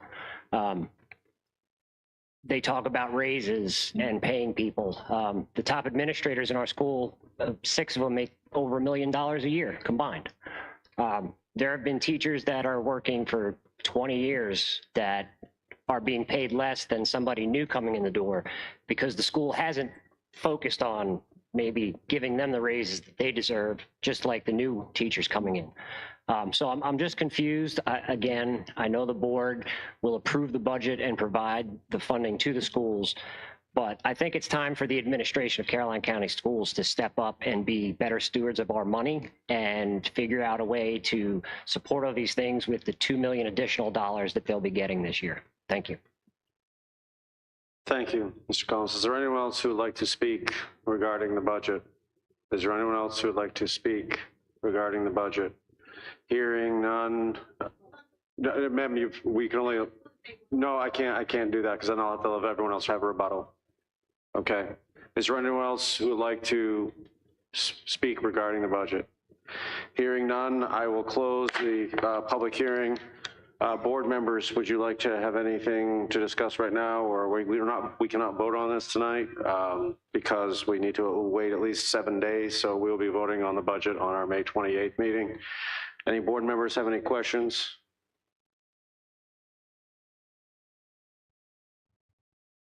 The governor's budget hashed out, so we know what's coming from the state. No, Or we still in limbo? No.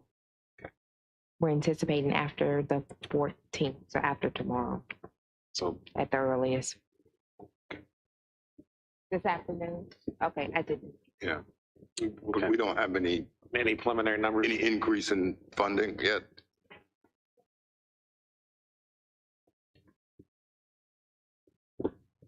Okay. So there's there's hope we can actually get some actual numbers in the next, right? Okay, thank you. Mr. Thomas? Well, I'm sure we are going to do the best we can when it comes to the budget for schools, fire and rescue, and all the county things. The one thing that I always stand on the table for is really personal. My sister was a teacher for 40-some years. She retired a few years ago, and now she works as a substitute teacher. So there's something in your blood when you're a teacher and you want to do things. So I appreciate that. I've always said I try to give more money for teacher raises, and now for bus driver raises, we can see those things are desperately needed. Unfortunately, the Board of Supervisors doesn't have the ability to say, here's X amount of dollars for teacher raises. We're going to approve a budget with a certain number for schools, and from there, the schools will take care of what their priorities will be. So we're going to try to work together with them, try to come up with the best numbers we can, and that'll be it. Thank you. Mrs. Long? I just want to make sure, staff, when you get those figures, that you'll send them all to us. Yes, ma'am. Thank you. Mr. Underwood? I have no comments at this time, Mr. Chairman. Can I, okay. Mr. Black? Oh, yes, Mr. Corrin. One of the reasons I did suggest an increase, just, and I'll, full disclosure, I missed our budget work session, so my apologies to the board. However, I am interested in supplementing the current number that we have allocated for schools, and it's not going to be the 2.4 million, but it'll be, I'm interested in making that difference, that 1 cent tax increase go directly to the school line item. So thank you. Yeah, I did have I think the 2.4 million is lowballing it, Mr. I mean, what they asked for. I think they asked for 3.5 million and just for teacher pay raises. Was that correct? Was it 3 or 3.5 million for teacher pay raises?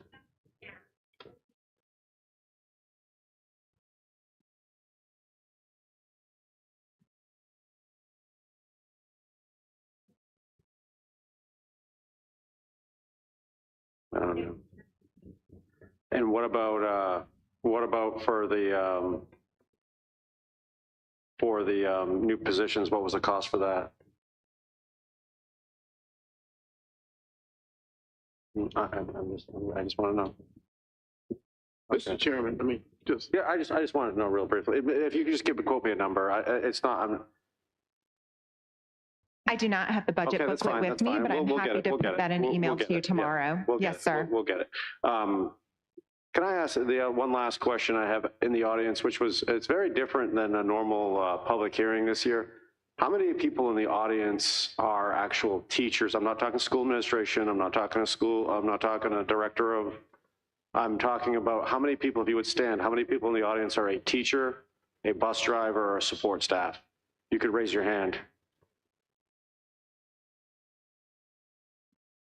Okay. Usually this is, I be honest, I have not received one email from a teacher, and which is very odd, and yet this year. So, but anyway, okay. What we will do is, Mrs. Long, do you have a question? Yeah, well, just a statement.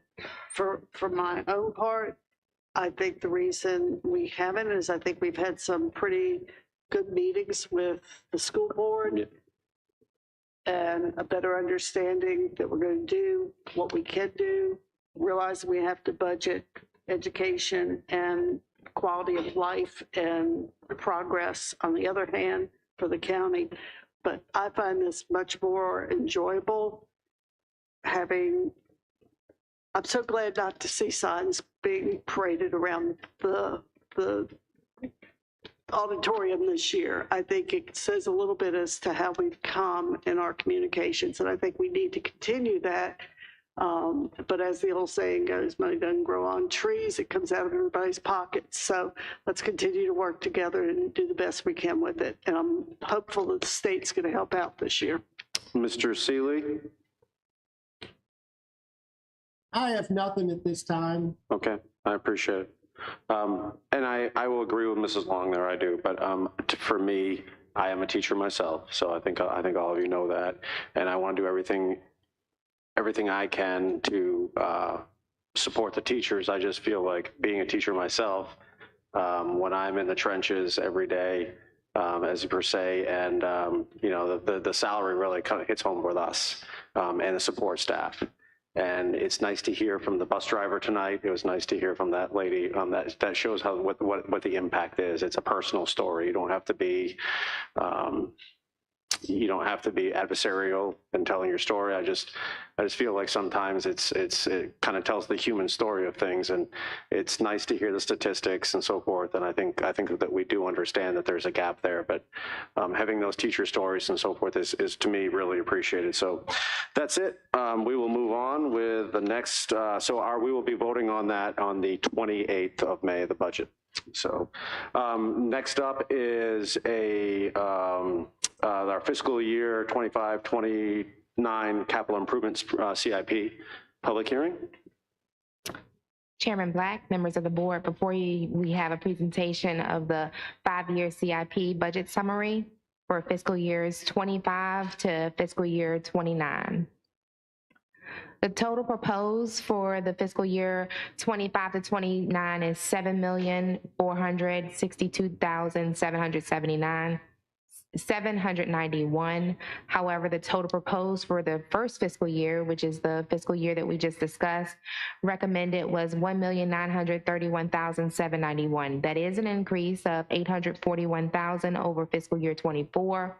On the slide, you will see where those funds will come from. We have a transfer from general fund for $175,000. That is for courthouse security upgrades, brush 1 supplement, and the Sparta upfit.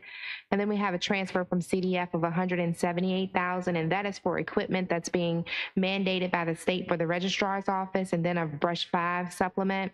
And then we have some lease items, sheriff vehicles, that is 10 vehicles for $763,000, and land acquisition, $470,000, and then an ambulance for $345,000. Next, we have the CIP for the utilities.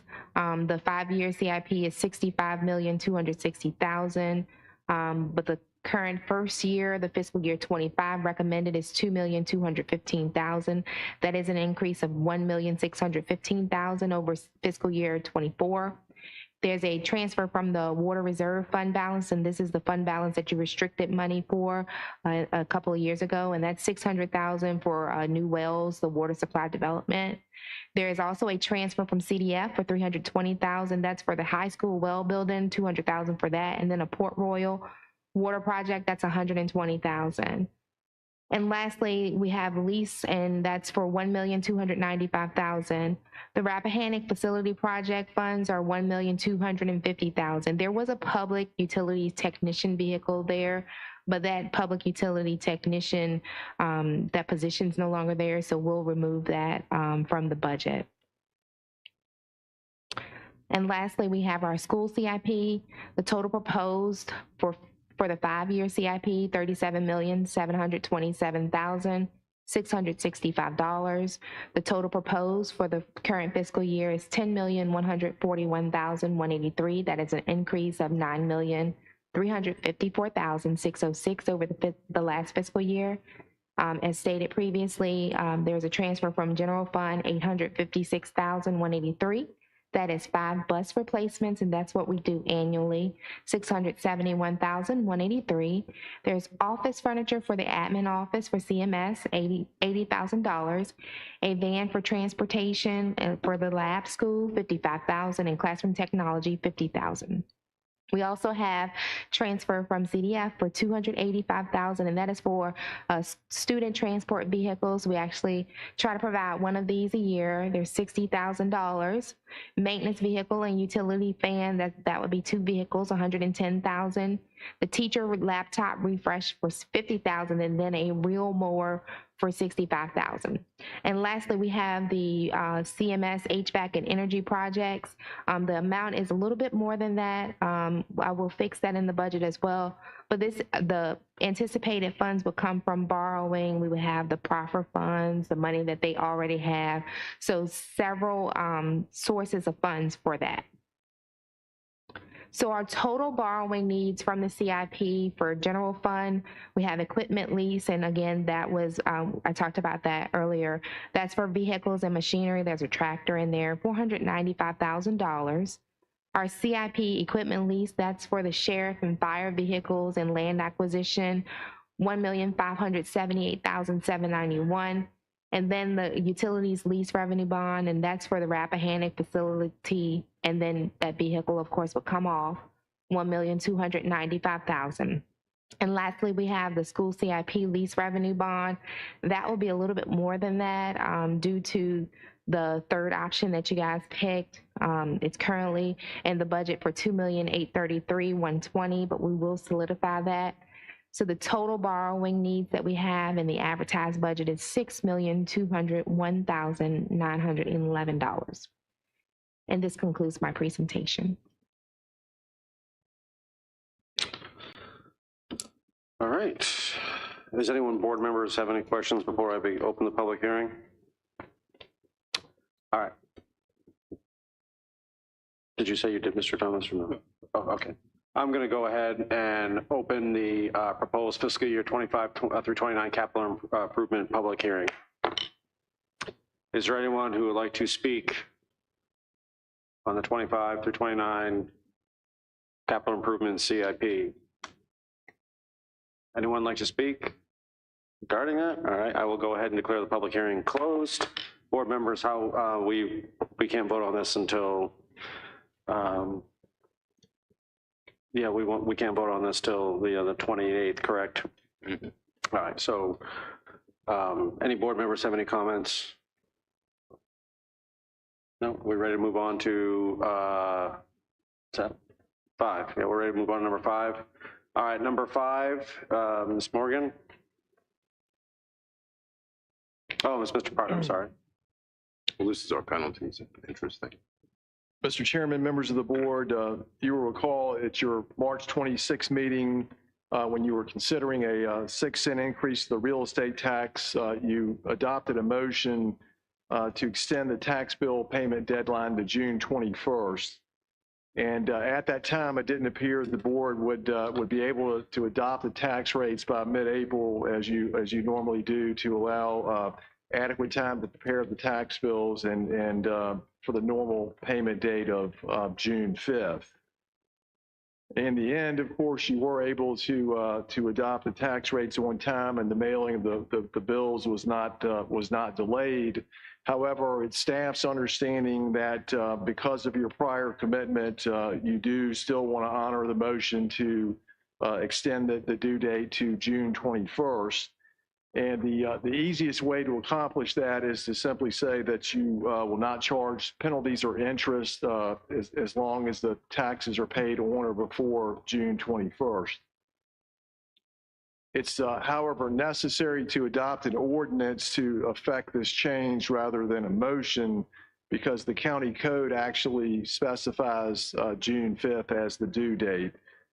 For real estate, personal property, and machinery and tools taxes to avoid penalties and interest. So an ordinance needs to be adopted making an exception for this year. And in the opinion of the county attorney, this does not meet the standard for an emergency ordinance. So you have to go through the public hearing process. Therefore, we advertise the public hearing for tonight, and you have the ordinance that's in your packet to accomplish what I just discussed. So the ordinance, if adopted, would remain on the books. However, clearly it expires. It's for a certain window of time from June 6th to June 21st of 2024. That concludes my presentation, Mr. Chairman. Okay. Is there anyone who would like to ask Mr. Partner any questions before I open this public hearing? Anyone?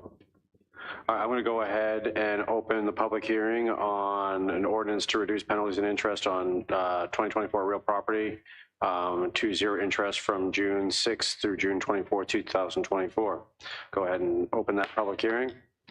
Is there anyone who would like to speak regarding this public hearing?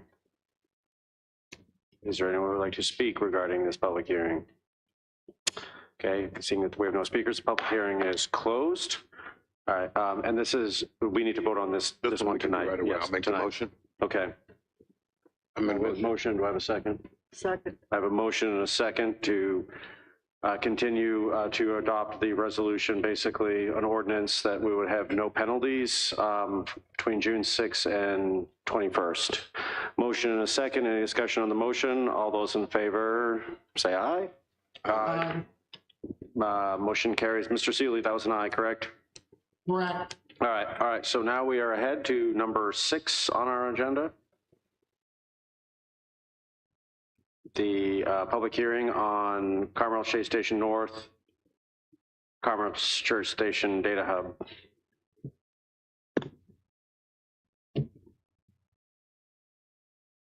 Mr. Hughes?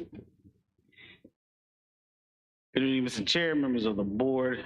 As you know, this is a request for ADP Carmel Church Data Hub LLC and the property owner Carmel Church Station North LLC for a proffer amendment to the proffers for the Carmel Church Station rezoning on tax parcel 82-9-A. The applicant's request is to amend the proffered conditions to allow the identified 97 acres in Land Bay A to be developed for data center uses in advance of the prescribed planning charrette process and to be exempted from the covenants, conditions, and restrictions, design code, phasing plan, traffic impact analysis, water study as proffered. The proposed amendments, if approved, will not exempt the balance of the Carmel Church Station from the approved proffers in the development. The approved proffers require that the prior to any development, that the applicant conduct a planning charrette and develop a design guideline and also adhere with the phasing that was approved in the original case.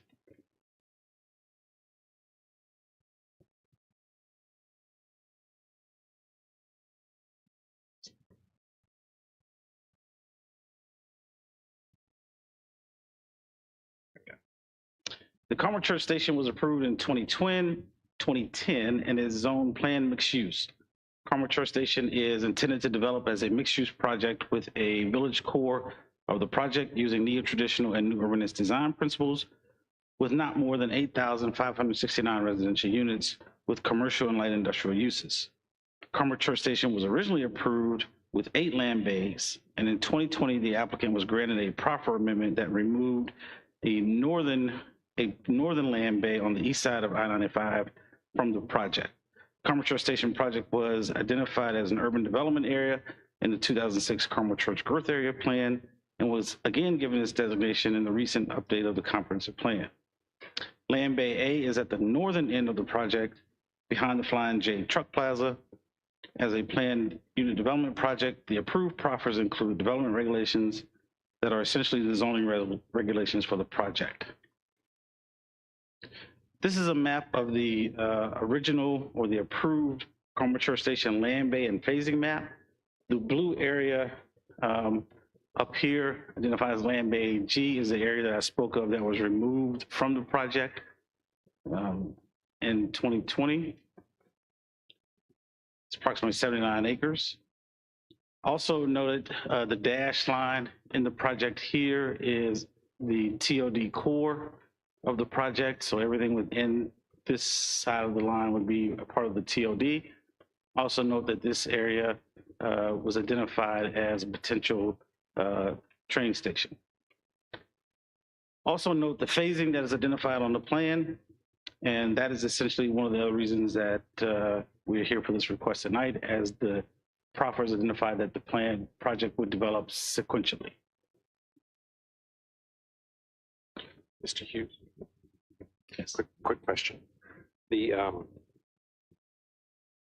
8,400, the residential units, Was that reduced as the parcels were removed from this overall plan?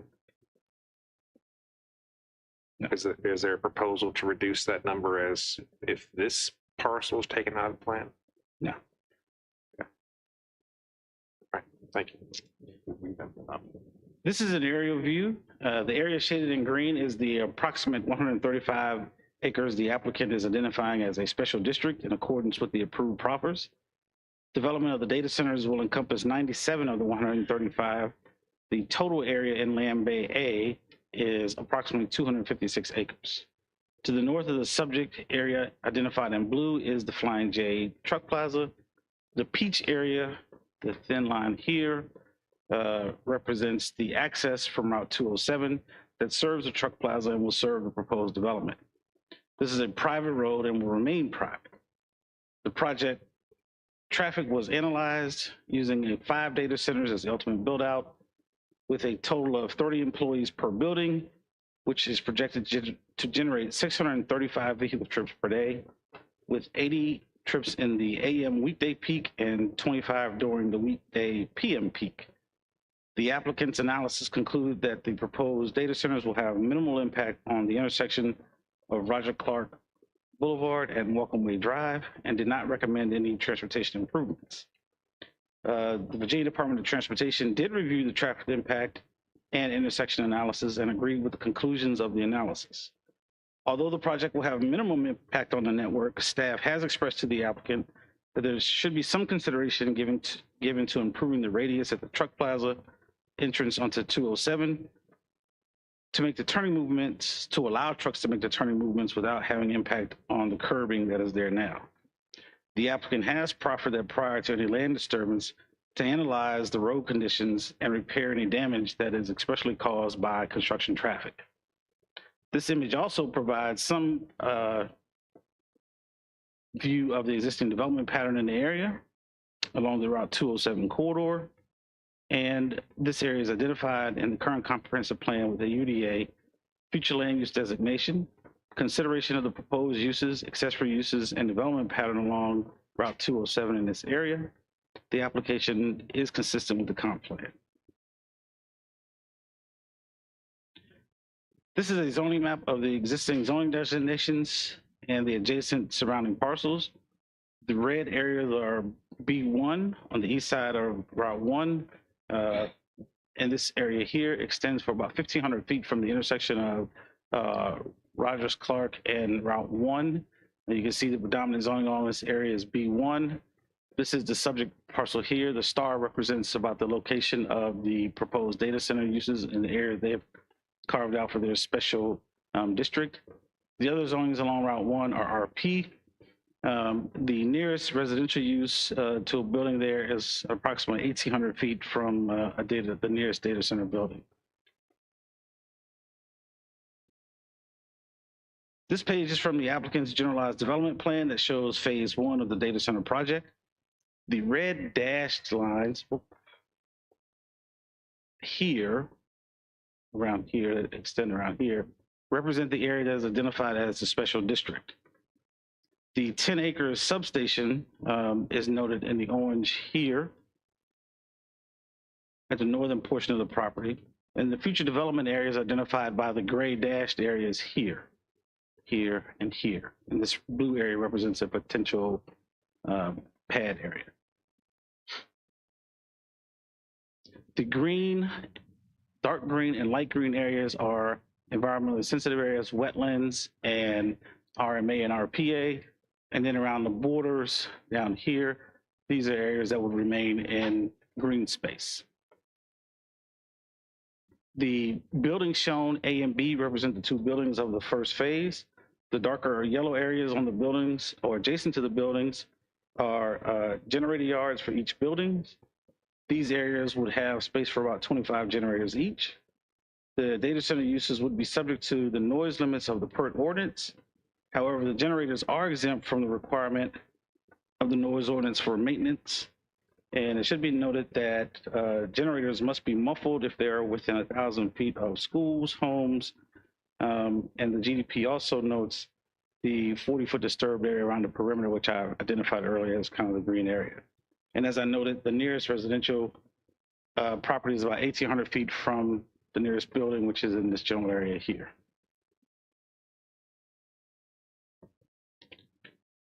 This is a rendering from the applicant that shows what the ultimate build out could potentially be. And I have noted the buildings. It shows potential buildings here, 2 buildings here, and a 3rd building here, for a total of 5, and then an area here that may be developed for, potentially, but there's a significant finger of wetlands that runs right through here, which would pose some development challenges for that area.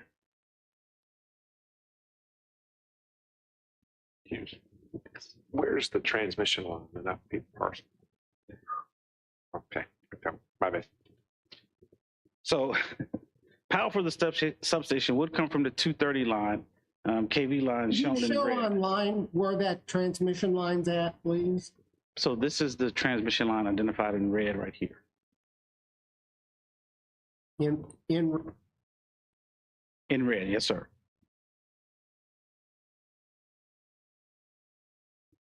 The exact route of the line that to get to the substation has not been determined at this point. Dominion Power is in preliminary design phase and will design several alternatives for consideration. The process of establishing the route is a public process that provides an opportunity for public comment. Once preliminary routes are designed, they will be shared with the public. Then the public meetings will occur and the public will have opportunity to comment on the preliminary routes. If there's opposition to the preliminary routes, Dominion will investigate alternative routes prior to submitting the routes to the State Corporation Commission for approval. The SEC will make the final determination on the routes, and staff has expressed to Dominion that the proposed routes should have minimal impact on the growth area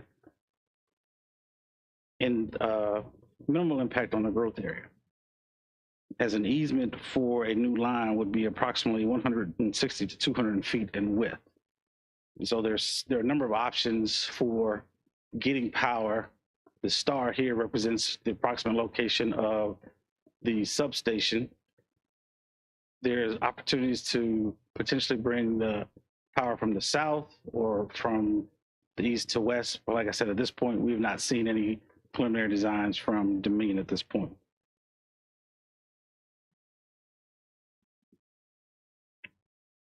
The next several slides are a summary description of the proposed proffer amendments. These amendments would allow the data center project to proceed in advance of the design charrette, development of the design guide, and the phasing as proffered. As noted, these amendments only apply to the area identified for the data center development, and the remainder of the property in Land Bay A will still be subject to the approved proffers of the Carmel Church Station project. And so very quickly, the proffers in the general section commits the applicant to the GDP as shown. The words leased or leasee were added to the proffers. There's language in the covenants, conditions, and restrictions that also was amended to exempt Land Bay A from those requirements. The proffers and the utilities, there's language inserted that the data center limit the data center to using water that will not evaporate into the atmosphere. There's also a proffer related to transportation, not having to do a traffic impact analysis, but as I noted, the applicant did indeed do a traffic impact analysis at the very beginning of the project. There are also proffers related to the private roads, where language is inserted that the road to the data center would not be maintained by the HOA or commercial association associated with the Carmel Church Station project. It would be the responsibility of the developer of the data center project. Also in the site development and phasing, language has been inserted also there that would allow the development to occur in phase 1. As I noted, the project as approved committed to sequential phasing. And if you notice on the map that I had with the phases of the original GDP, this area was identified as phase 8. In the drainage and stormwater management area, there was a correction or an updating of the term from the Department of Conservation and Recreation to the Department of Environmental Quality. And then open space and setbacks, there was language that's been inserted that commits the data center to setbacks of Section 6, Article 7 of the PERC ordinance. Continuing on, language has been added in the open space section that notes the open space will be satisfied in accordance with the GDP. And then architectural and development standards. The language just clarifies that the proffer applies to any property that is not developed in this section would still be beholden to the proffers of the Carmel Church Station. And then E simply removes the requirement that the project conform with sections V, 5, 6, and 8, or 10, but shall be subject to the PERT requirements. Here's where the applicant's also asking for relief, which is allowed through the ordinance, to the 600-foot setback for the substation from 95, as 95 is identified as a HCOD, and the substation is closer than 600 feet to I-95. There'll still be a substantial line of screening along 95. It just would not be further away than 600 feet.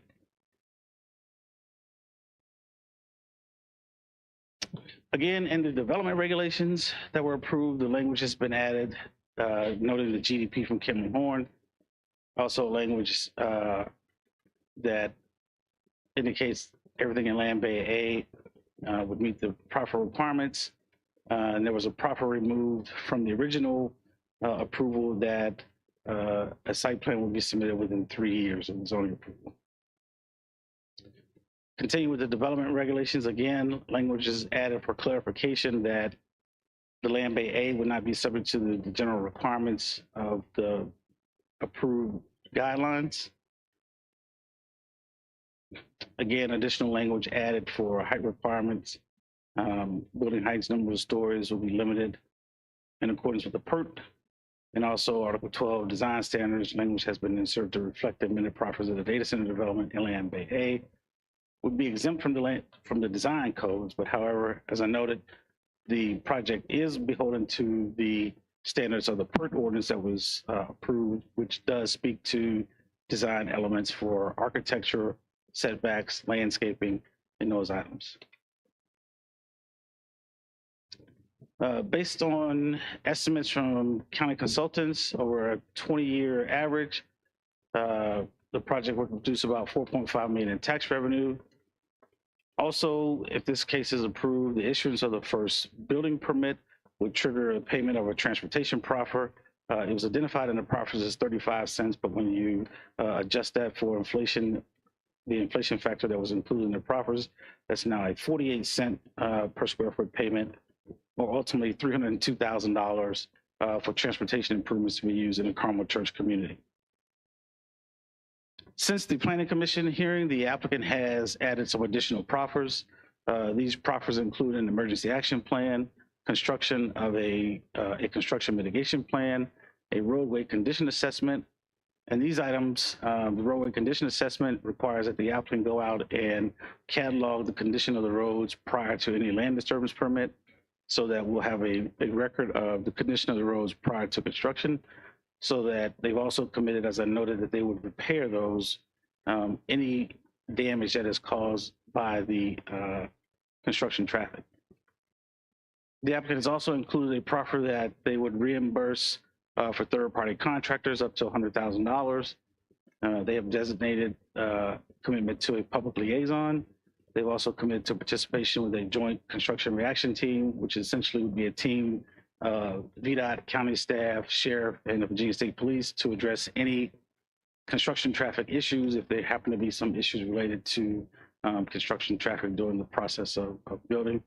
And also, they've committed to doing road repairs within 120 days of final CO of each building, or within 72 hours of notice the damages cause a significant hazard. So essentially, if there was an issue that some construction traffic had caused a problem, we notified them. It was a hazardous situation, and they would go out and repair that within 72 hours of that notification. And then finally, they have also proffered that they would provide an annual general development schedule, which would essentially annually give us an update on where the project is, what items are occurring in the phasing of the development.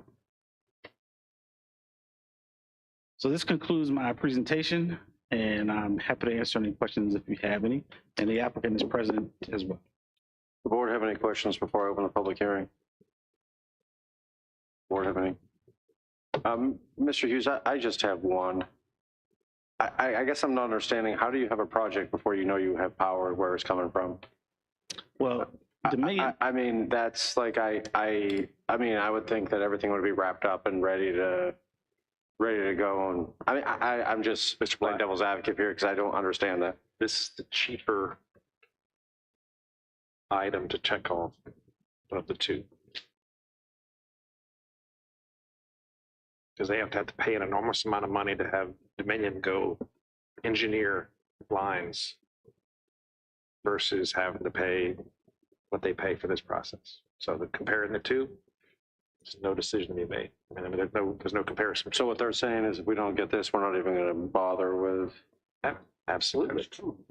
Right, yeah, okay. Okay, I got you.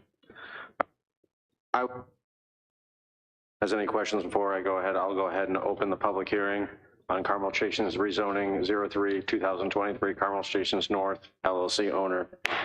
Public hearing is now open, and we will give the applicant 10 minutes.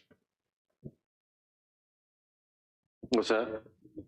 No, the applicant has a right to speak.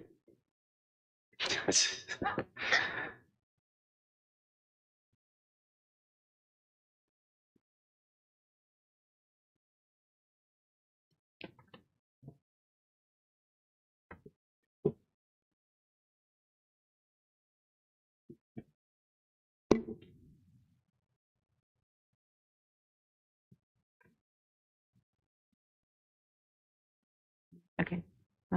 Good evening, Mr. Chairman, members of the board. My name is Ann Neal Cosby, and I am here tonight representing Avio Digital Partners, the applicant in this proffer amendment case. And Mr. Hughes did a great job presenting the information. We've got our presentation. I know you've had a long night, so I'm going to try really hard not to repeat information, but I do think that it's important that you understand sort of the zoning history of this site, you know, the limitations of the changes that we're asking for, why we're asking for those, and what are the assurances to make sure that if this is approved, the development would occur under equivalent or better standards than you would expect if it went in the normal course of the development process.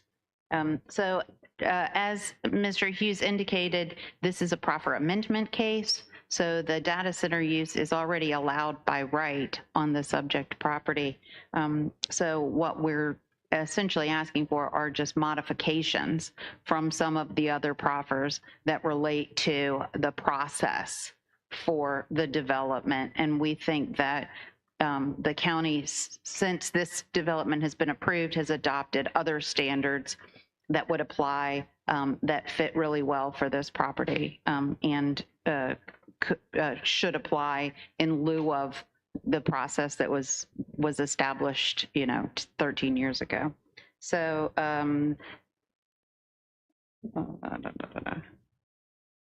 so again, the property here is up in Land Bay A, and Mr. Hughes talked about the different land bays. Land Bay A is up to the north of Carmel Church Station, and it is sort of,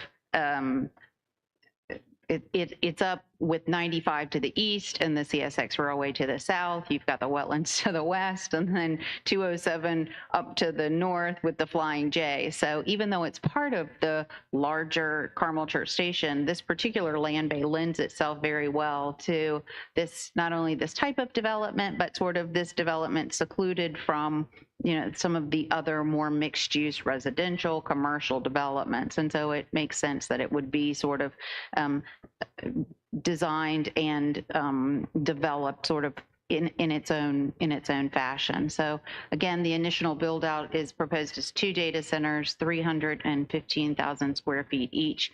There would be the substation and the roads. There's one access road that would come in that would be shared with the Flying J, and Mr. Hughes referenced that. It would not be used for any other access, and we've worked on the proffer so that it's only to serve the data center campus. Each building will include the data center halls, the offices, the loading dock, the generator yards, and parking, just as you've seen. And I think this board is very familiar with how data center campuses look and act. Construction to fit out the two buildings represents about a $2 billion investment. And then there's the future flagged areas that Mr. Hughes referenced for potential future development. So again, all of that, everything there would be permitted by right, subject to some modification of where the location of the substation. So, you know, so this is what's permitted. So the request is just the proffer amendment. You know, the Carmel Church Station proffers are very complex. They've been vetted very thoroughly by the Planning Commission, as you can see there. There's been a ton of outreach. You know, we had community meetings, we had a special meeting. We've tried really hard to make sure everybody knew what was going on here. And so, you know, we're hopeful that you will appreciate and understand the hard work that the Planning Commission has done and be able to approve this project. As Mr. Hughes mentioned, again, the Land Bay A is to the north there. So even though this is part of all of Carmel Church Station, it really is sort of its own, it lends itself very well to being its own type of development up there to the north. Again, he has talked about the specific area that we're talking about. The Carmel Church Station, the way it works is a design code was required for that whole entire section. So nothing could happen until this design code was developed. And then within each land bay, you could do no development until a regulating plan was developed. And so all we're really asking for primarily is, instead of waiting for those regulations that apply to everything else, could we instead be subject to the PERT ordinance standards, which strictly limit use, architectural standards, setbacks, height, noise, everything that you've just done for data centers? We suspect if a design charrette went down for the design code, probably the PERT requirements would be adopted for this type of use. So recognizing that we're not asking for special treatment, we're just saying, instead of waiting for that design code, can we use the PERT standards instead? So we're not getting out of anything. We are voluntarily asking to come in under those standards. We are asking, as Mr. Hughes pointed out, that we be allowed to move forward in phase one. So that is another request there. I won't get into this too much. You know, the PERT standards are very comprehensive in scope. The regulating plan and the design code that are listed in the proffer actually have fewer criteria to be included in the design code. So again, I think the PERT standards are probably a more fulsome set of standards than you might achieve if we waited for the design code. So again, our goal is to move forward now with these regulations instead of, you know, waiting. And again, that's the crux of this application. Again, on the left, those are all of the criteria that the PERT ordinance regulates. The design code references, those 5 criteria. So again, we're not trying to get out from anything. We're actually trying to make sure that we are strictly regulated in a way that the county has found to be appropriate, and we think it is appropriate. Again, the location of this use lends itself well to this, to this type of use. We've got the natural screening. We're not close to, a third of a mile from the closest residence. And actually, prior to being zoned for a PMUD, this was industrial use. So again, we're trying to remain consistent with what's been there. I've mentioned the single access road into the site. as Mr. Hughes mentioned, since the Planning Commission meeting, we've again voluntarily proffered to have construction mitigation plans, that we would do a the road condition assessment, all of that. None of that's required under the current proffers. None of that would be required for any other use right now in all of Carmel Church Station. So, and if we waited until there were a design code, we wouldn't be subject to that. So again, we're trying very much in good faith to address impacts of this development in order to go forward at this time. Water consumption, that's been, you know, a big issue. There's a proffer that only air-cooled systems would be used in this development, and that's why for the water and wastewater study, we're not trying to get out from under, you know, a study. It's just that study is intended to apply again to all of Carmel Church Station to find out how different varieties of uses can reduce consumption. We think we're doing that, you know, with a air-cooled system and an appropriate proffer. So again, not trying to get out of that, just trying to make sure it's, you know, we've got an apples to apples exchange, if you will.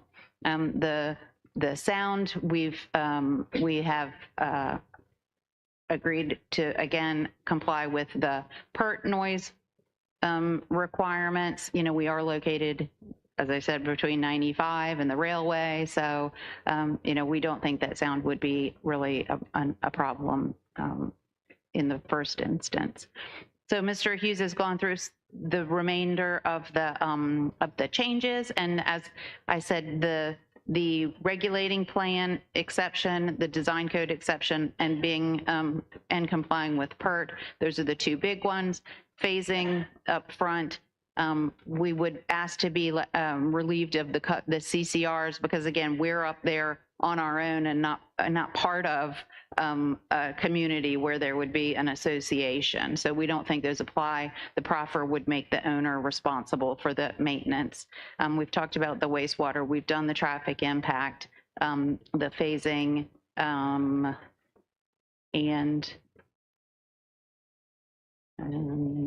it won't move forward. Can you go forward? Sorry.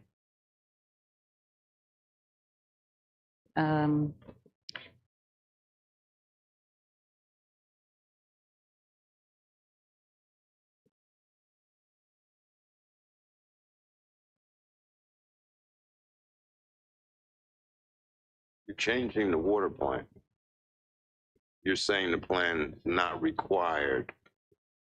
So the current proffer requires that the applicant do a water and wastewater study, if you will, to make sure that all of the uses, you know, are analyzed, and for each type of use, whether that's residential, hotel, commercial, that criteria are identified to reduce water. You know, we are one data center. You know, we're using air-cooled evaporative methodologies. So therefore, you know, we're trying to address our water consumption up front versus wait until, again, there's this wastewater and wastewater study that applies to everything else. So theoretically, what you're saying is, for this particular portion of the site, you don't think you have to do a water or wastewater plan? That's what you're saying? Not of the type that's contemplated in the proffers, because the proffers talk about a comprehensive. Right. Yes. So, I mean, to the extent that there is, I mean, we'd have to work with the Department of Utilities. You know, we've got our capacity, our service letter that, you know, the county can serve for this site. We're using air-cooled to reduce our usage. So we think it satisfies essentially the wastewater plan, if you will. But that doesn't remove it from anywhere else? Correct.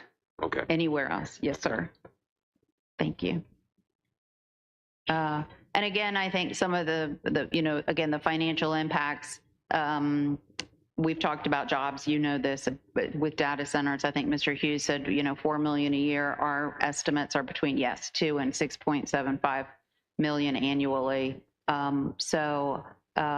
And we will work with contractors for job creation. We know that that's a huge interest for the county and its citizens, and so we would definitely do that as well. So with that, I'm happy to answer any questions. Our development team is with us as well to answer questions, and we thank you for your time.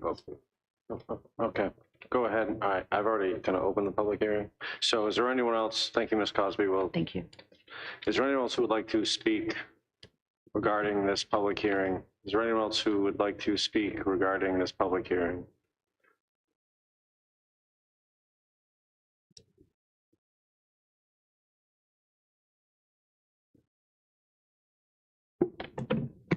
Good evening. Third time's a charm.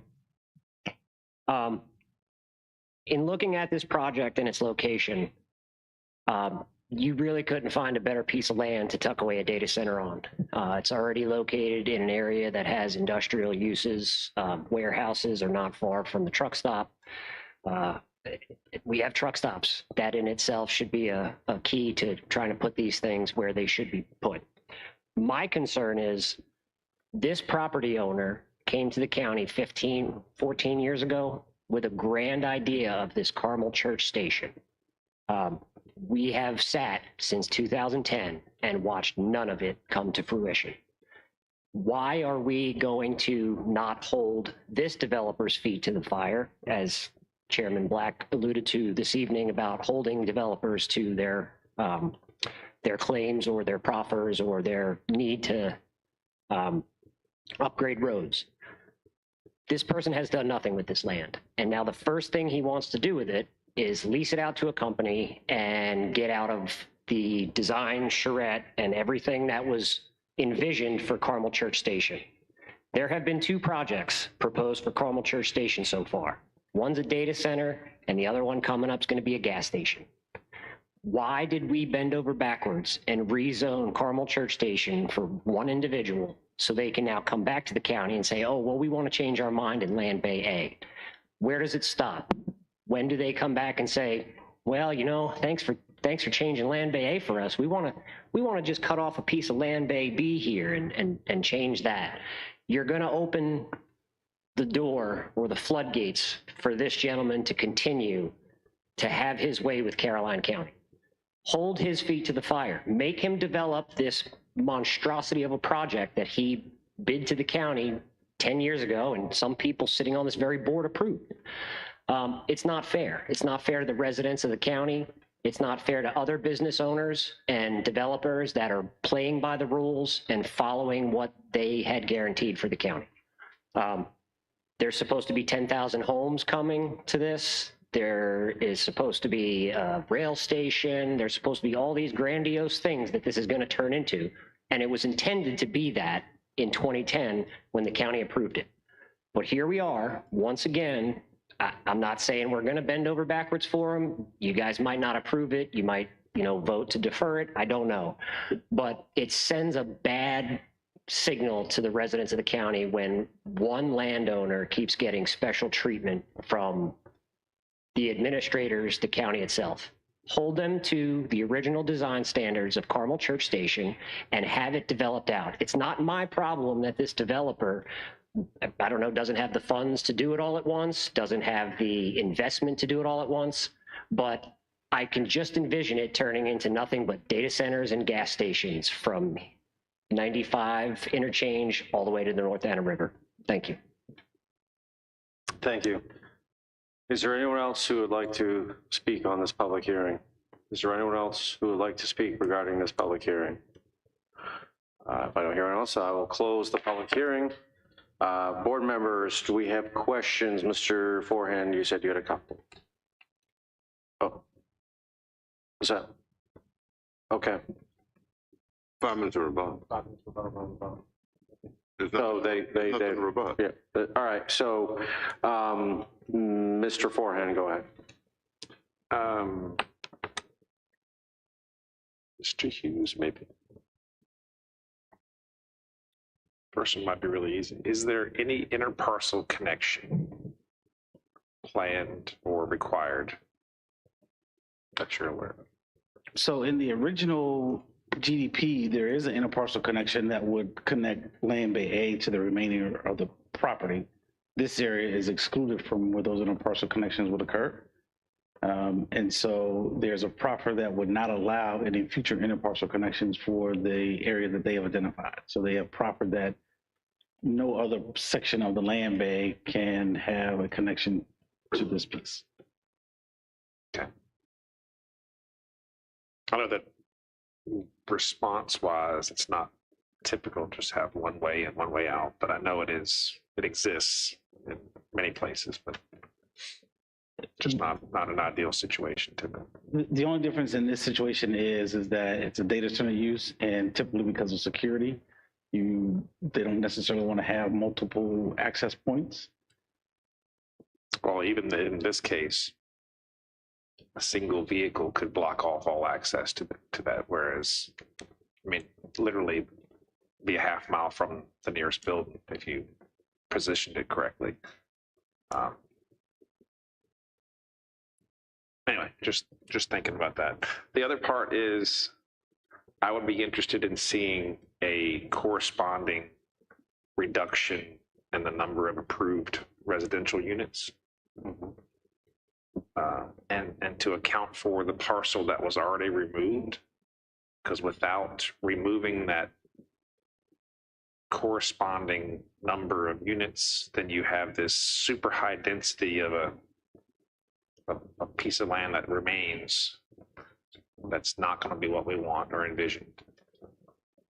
I would like to account for this parcel and then the parcel perhaps across the interstate that was already taken out of the overall plan that had that larger number. I'm not sure how we accomplish that through this process, or if this is the leasee versus the owner. I'm not really sure. Well, it is a proffer amendment, so I mean they can amend any of the proffers that are subject, to their overall. Okay. Anyway, that's would be my two comments on that. Thank you, Mr. Thomas. Yes, I would concur with Mr. Forehand about the number of housing units. And I think we're making an impact in one sense, an industrial, whatever kind of thing. If it's a warehouse like we've got in Carmel Church, it employs 500 people. We've got a data center that employs 50. What's the economic impact to the county that's different? And if it is different, why do I need all those extra houses? The other thing really is it's hard for me to look at this and not know the path of the power line,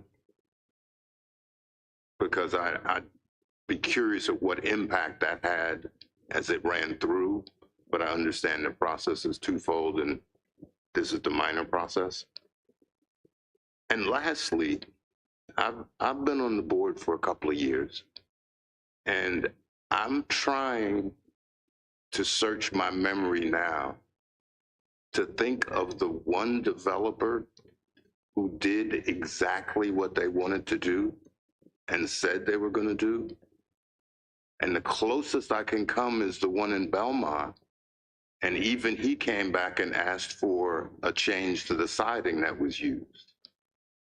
So I personally, as board chair years ago, I met with investors who were going to spend $25, $30 million to make this high-speed rail vision a reality, or thought they would. I often wondered a high-speed train that started up in Richmond, by the time it got up to speed, would be past Caroline, but that was the thought of the developer. I also thought maybe we'd extend VRE. That requires Northern Virginia to say yes, so is there ever going to be a train station here? I don't think I'll see it, but there may be. So my choice now is to take what was promised, which may not happen, has been through 2 real estate downturns, or something that could start a development in that area. So that's what I'm looking at, but I need to have a little bit more information. I don't know if the applicant can provide that now, but that's what I'd like to see. Thank you.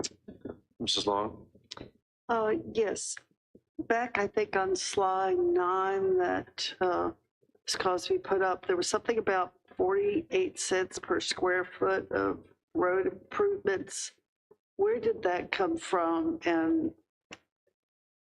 I just want them to maintain the roads and put in good roads. I don't really care how much it costs them, but I want to make sure it's done. What is that referring to? No, so in the original case, there was a proffer that they would pay 35 cents per square foot as a proffer for industrial uses that came along.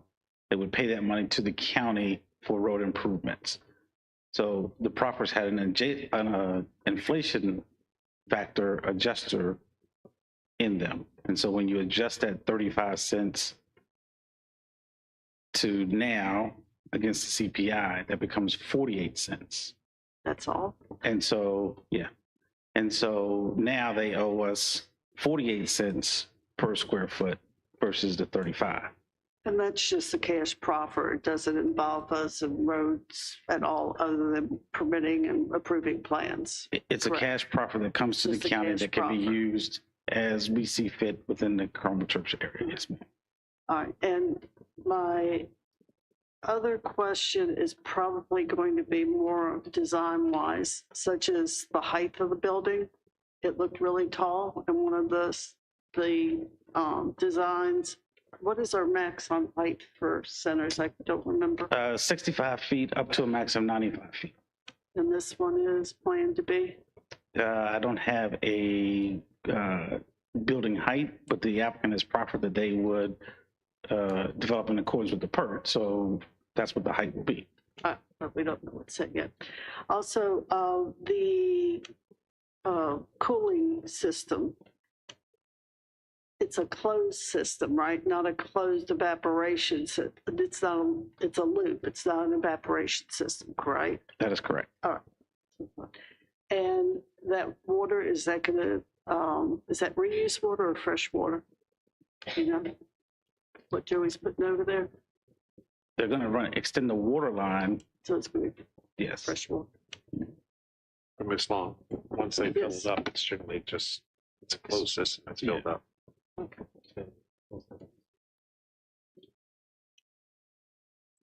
And I, like Mr. Thomas, is concerned about the power line, but I understand why you can't do that ahead of time. But is there any type of how much input do we have into that study when it is done with Dominion Power? So Dominion will come to the county and present those options to the county, and the county will have input and an opportunity to comment. And that comment will eventually get to the State Corporation Commission. And then the State Corporation Commission will ultimately make the determination of the line route. And we have already expressed to Dominion that we would like to see that line run where it would have the least impact on the citizens of the county. And that line comes across near the Hanover-Caroline line. And I've expressed that my preferred route would be that it goes straight from that point up through the property, so that it would ultimately impact, that property owner's property. So we both know you can see power lines and think it's going to be easy to get power to it. And those power lines are carrying energy somewhere else, and they won't let you tap into it. So hopefully it'll all work out. But there's no way we could put that in as a condition. No, and I will say this is a 230 line, so we know it can be tapped. And Dominion and REC have said that they can provide power off of that line. On that one? Yes, ma'am. Okay, because we checked on another line elsewhere and it couldn't be done. So, all right, thank you. That's all my questions for right now. Mr. Underwood?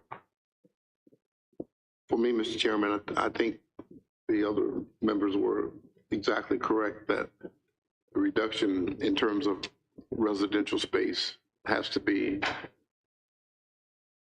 mitigated based on the property that's being used for this development in this parcel. in terms of the overall project, I think this was approved in 2010. And when I came up to the board in 2011, this was one of the big projects that they talked about. It's going to be a huge project. And it had not come to fruition. We had not. I saw one truck stop after another, but I didn't see the development of so on. And I do understand that things change. And this is a situation where over 13 years or 10, 11 years, the economy as well as how to make money has changed. And the use of data has changed. So I'm not concerned about how you get electricity to the building. That's Dominion's responsibility, and for the builder to work that out. And looking at the area in terms of the industrial use, it's already an industrial hub, you could say already. So that doesn't bother me. To change, to allow a person to change a project and develop one site doesn't bother me. I think we look at it, each individual merit.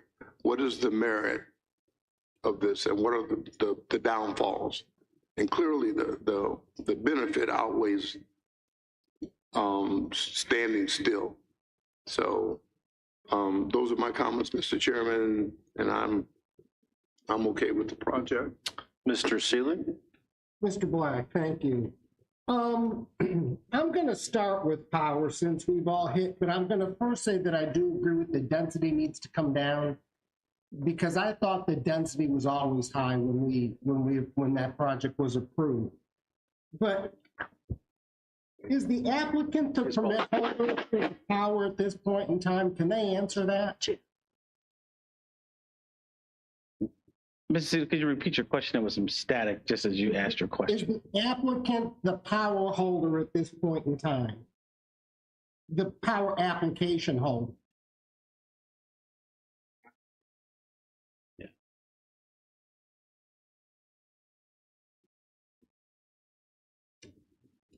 They probably couldn't hear.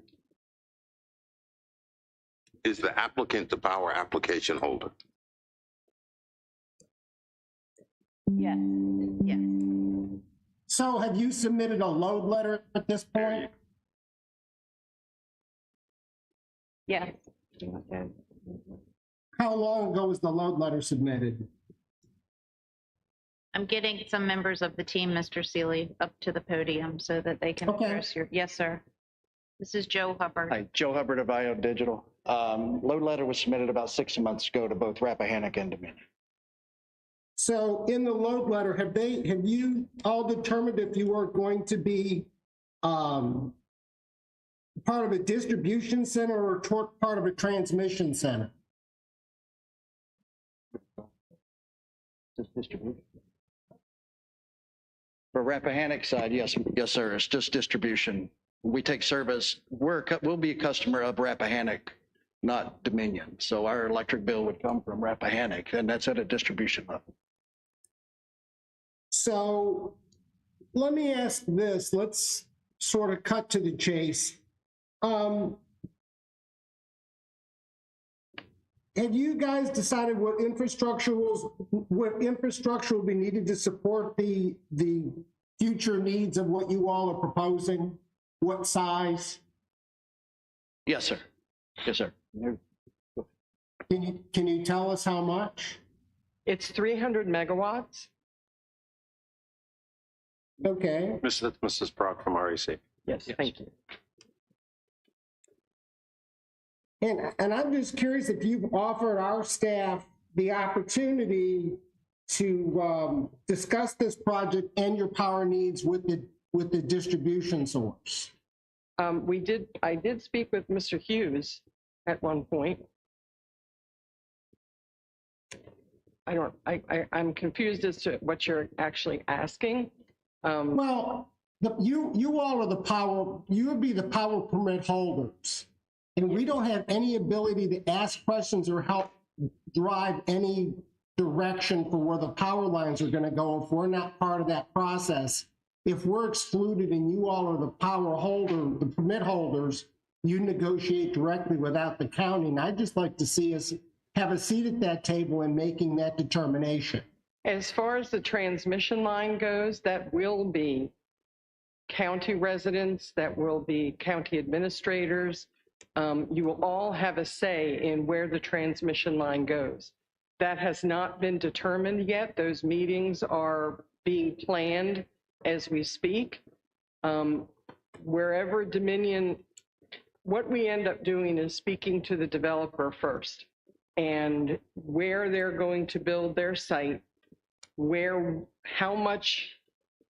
how large of a site we need to build a substation that fits both REC's needs to distribute the power to the development and what Dominion needs to pull the power in from the transmission lines. They have given us a size that we believe we can work in, and that's where we are right now. And you've seen it on the site plan. And we are both Dominion and Rappahannock, we are mandated. Our job is to serve. So no matter what, we have to serve the power that's requested. I understand that, but what I'd like to see is the county be invited as part of the negotiations early on to have an opportunity to discuss all the power proposals. King George is going through this very thing right now. And they're trying to get themselves invited as part of the power, as part of the power permit holder, because if we're not a part of the power permit holder, we don't get any voice in any of that early negotiation. So is everybody willing to make the county, invite the county in as part of the power permit holder so we can be part of the negotiations?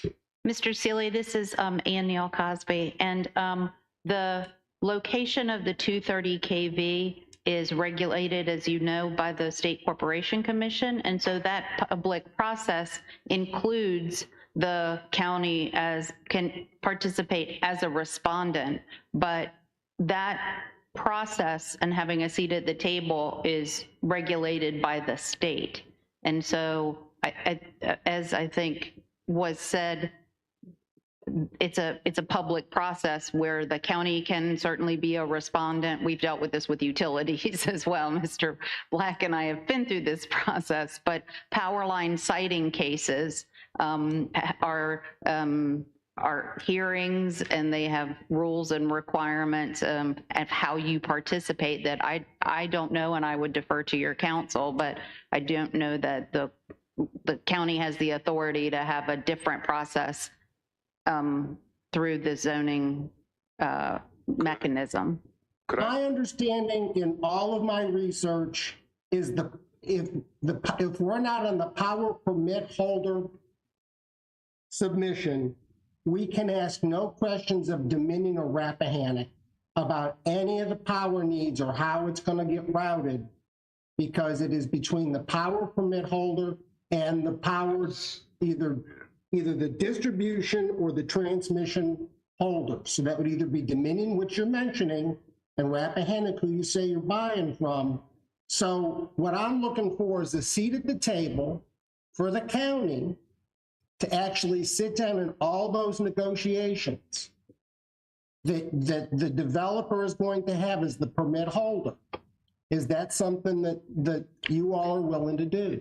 I don't believe that we can, sir, respectfully. I don't think we can proffer that. I was told you could do it, that most developers don't want to do. So I'm just trying to decide, is it you don't know that you can or you don't want to?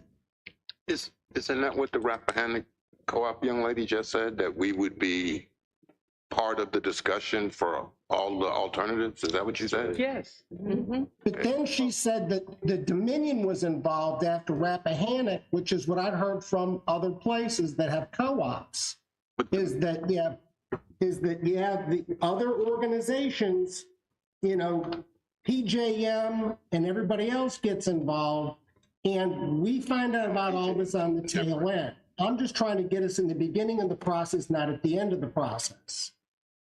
The way I understand it, you have been included all along in the Planning Commission, with the county planner.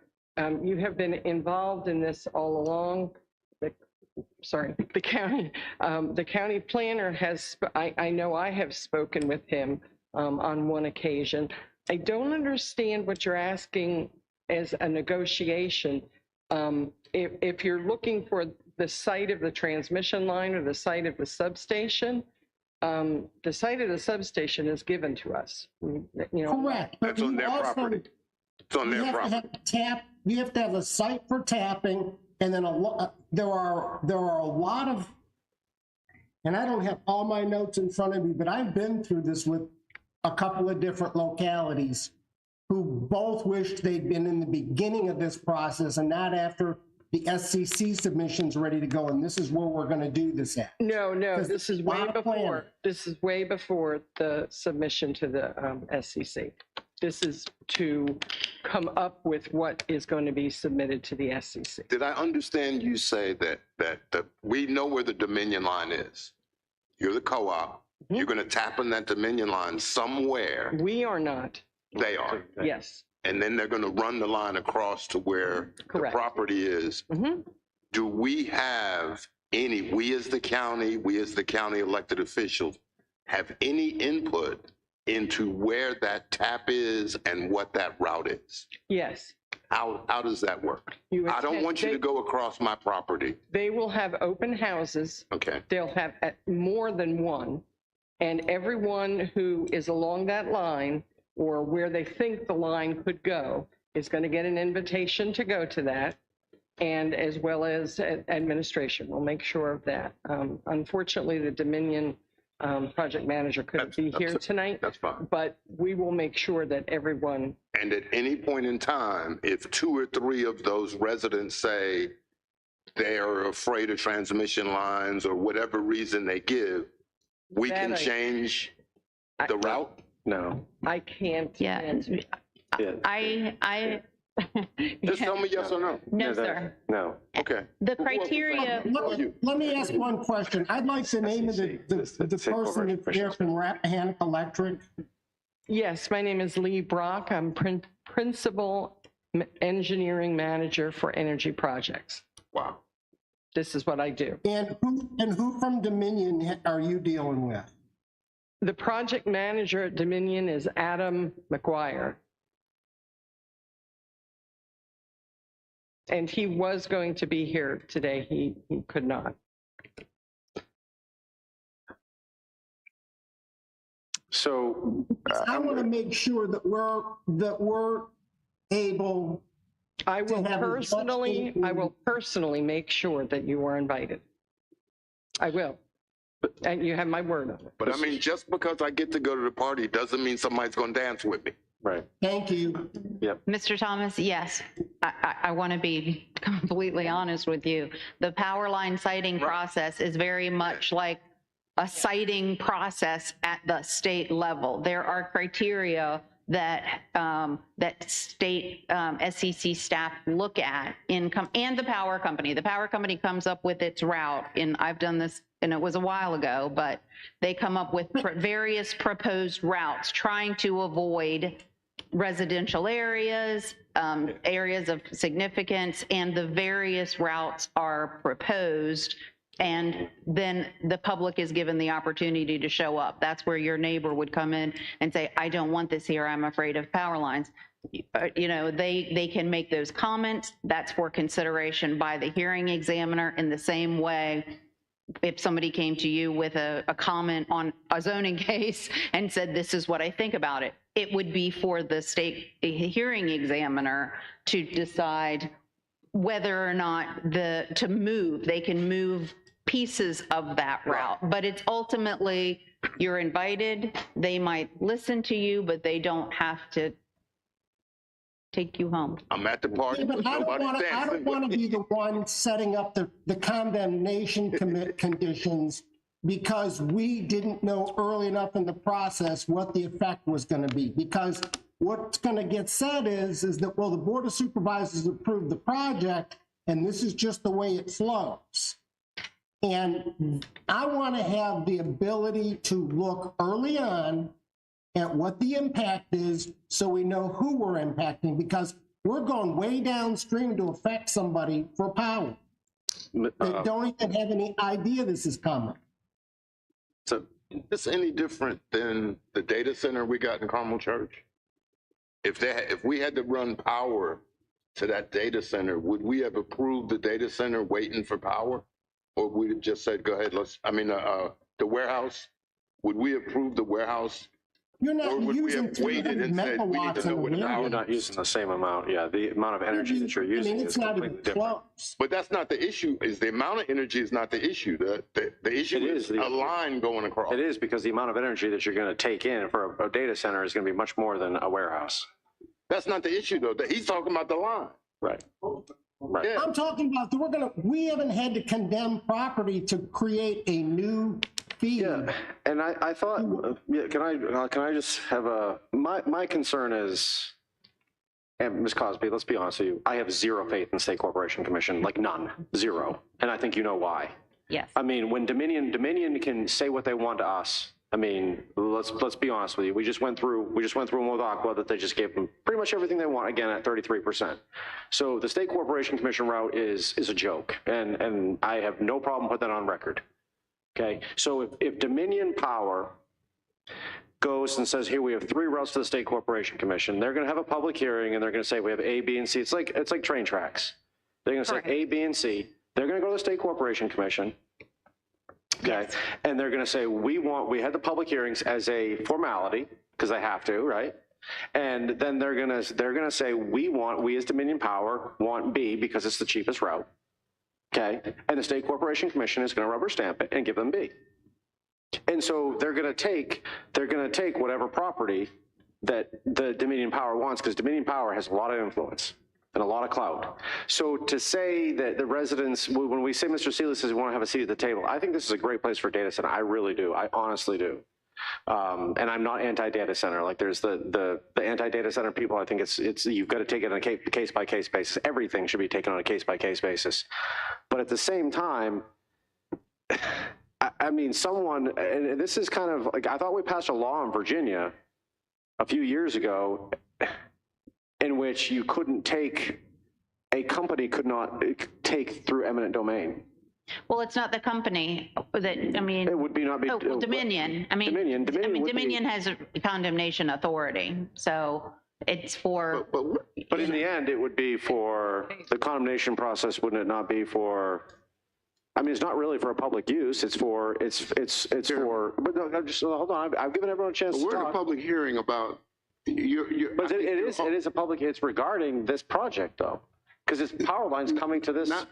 But what I'm saying is, it's not really for public use. Well, what I would say to that is it's all part of the electric grid. So the need for it is generated by this data center and the 300 megawatts.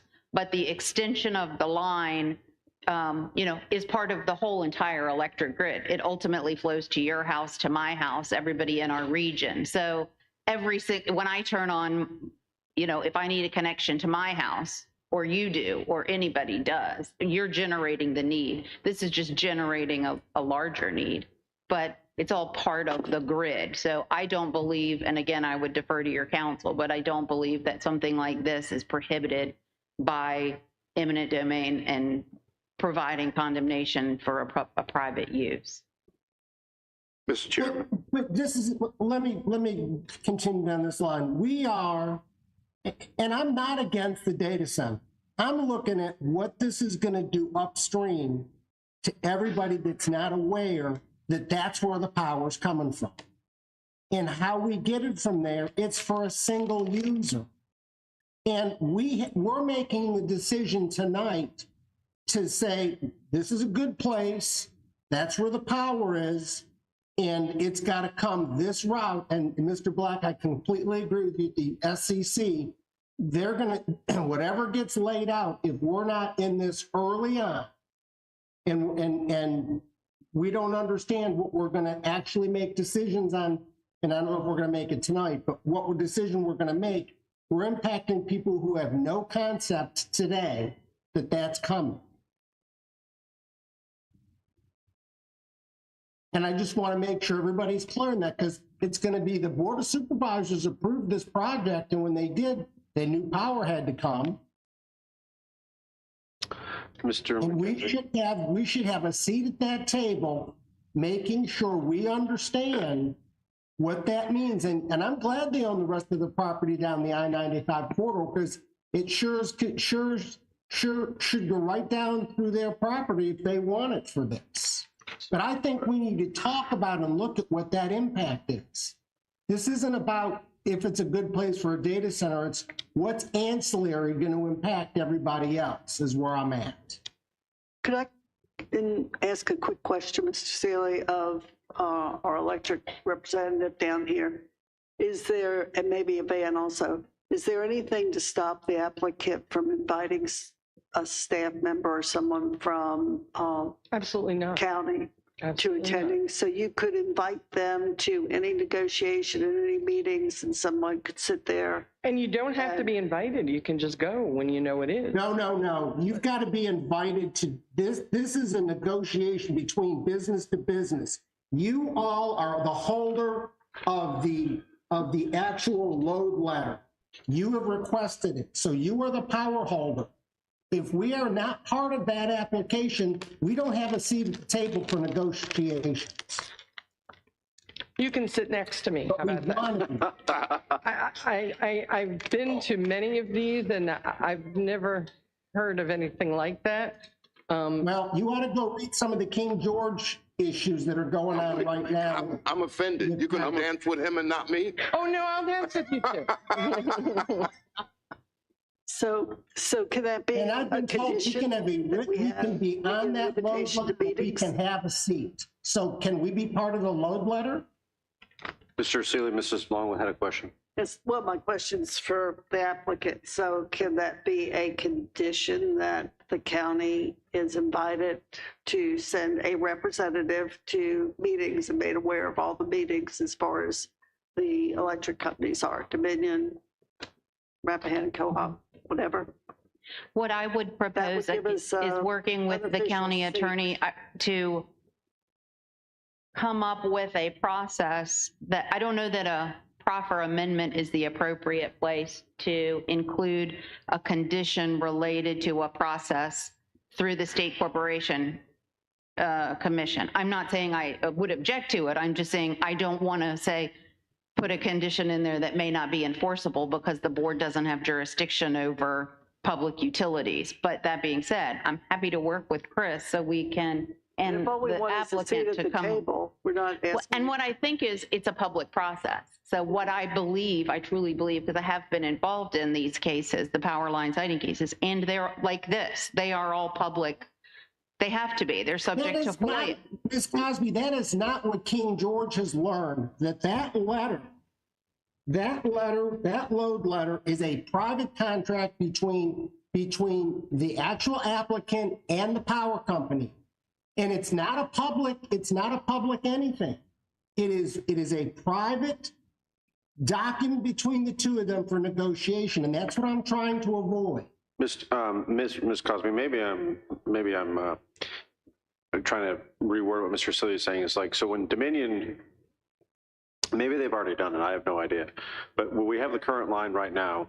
When Dominion does an engineering phase of this project to get the power to where the REC is going to take over, I think what Mr. Seeley, correct me if I'm wrong, is Mr. Seeley would like to have the county work with Dominion to make sure that it has the least impact before it goes to public hearing. And I think that's what he's getting at, rather than, because when it goes to, Dominion's going to draw, Mr. Seeley, is that correct?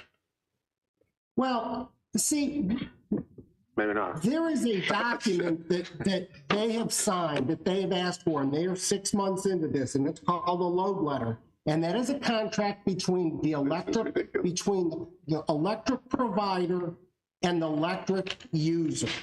And they negotiate. And what I'm saying is, what I've been told by many sources is, we need to be on that letter so we're privy to everything that takes place between it. Mr. Chairman. Mr. Underwood. The issue to me is ensuring that the property owners are treated fairly. Sure. We can't say what the SCC is going to say. Well, we can't say they're going to be fair to one owner. I mean, you've gone through it before. 4 times. It's going to be based on logic from engineers. We're standing here with the electrical engineer and telling them basically how they should do their job.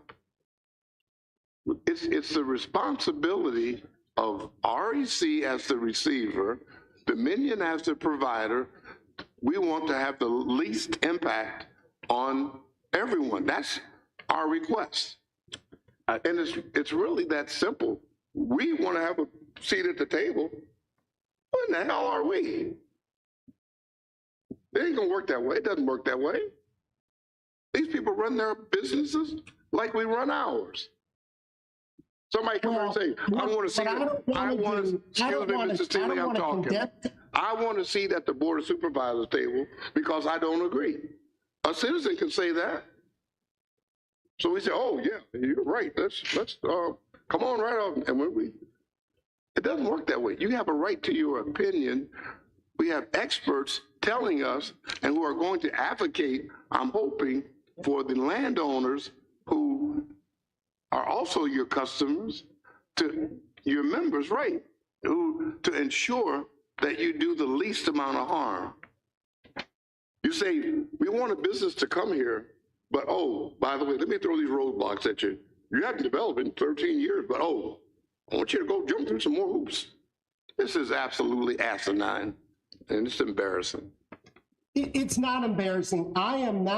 We are going to condemn property along the line for one business because we want a data center, they want a data center, and we're going to condemn property to get power there, not for public use, but for private use. And all I want is and I'm going to run this to ground, is I want us to have a seat at the table through this whole process with this load letter that absolutely blocks us out from a lot of these negotiations. What she says, come onto the table. You can be there. No. I don't want to go to a public meeting. I want to go to the private meeting. You want to be a voting member. Yes, I do, because it's impacting our citizens. I just want to condemn, or correct. Hear you, yeah. Just for the record, the county won't be condemning anything. Dominion has the power of condemnation. They have an obligation to serve every individual and business in the Commonwealth. So if a new business comes online, they have an obligation to serve that business. They'll use their power of condemnation to meet that obligation. But I just wanted to clarify for the record, and we can go on to this next thing, that the county's not going to be condemning anything. I understand that, Chris, but we're the ones, once we approve it, we're setting this up for condemnation that they're not aware of. Yeah, I just wanted to make that clear, Mr. Seeley, for the transcript, for the record, that no one misunderstood that we'd be condemning anything. Right. All right, so Mr. Lee, beforehand. I think this entire conversation really highlights the point and the importance of having transmission lines that actually run through your property. Yeah, been there.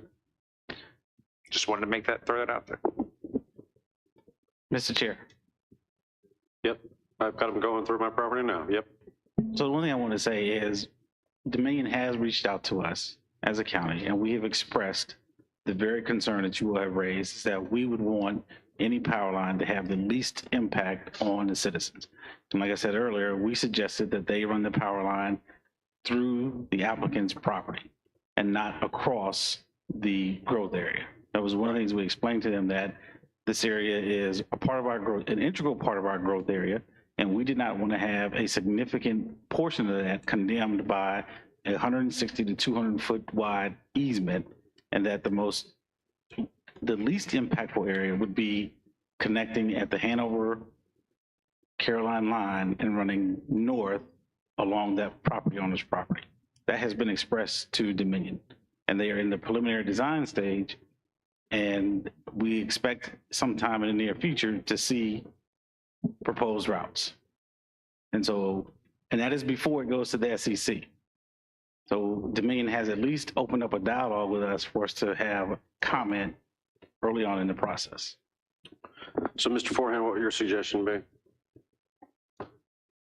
I'm not an electrical engineer. I'm going to let them do their job. And I just wanted to make that point because we have other parcels that are being considered that have utility lines on site, and we have other ones that do not. May I add one thing, Mr. Black? I'm sorry.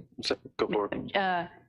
On the issue, and I completely appreciate what Mr. Forehand is saying and what you have said too about the process when a 230 kV comes through your property. And I would say that I think that has been such a problem in these processes that the code, and again, I defer to Chris, but if a transmission line is of a certain voltage, I think it's 139 kV, then the state code specifically and expressly exempts it from the local process, just because people get so upset, and so that they acknowledge that. So I think the intent is, they take jurisdiction over it and it comes out of the realm of these land use cases. I'm not saying whether that's right or wrong. I'm just saying that that's where sort of the split is between what is considered from the electrical utility siting at the local level versus the state level. So I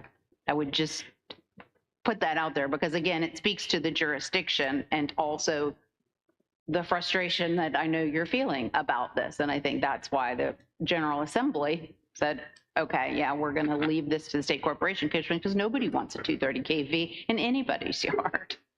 How far is the current Dominion line from the nearest point of the property? Less, Mr. Hughes. Mr. Hughes is saying less than a mile. Of course, you got to go under 95, but. No. It crosses near the Hanover Carolina line. The applicant's property essentially extends almost to the line. Mrs. Brock, you have the answer? Wait, but what's that? 6 miles. 6 miles from where the Dominion line is to the nearest point of their property, which is probably the southernmost part. Because the map you showed us before,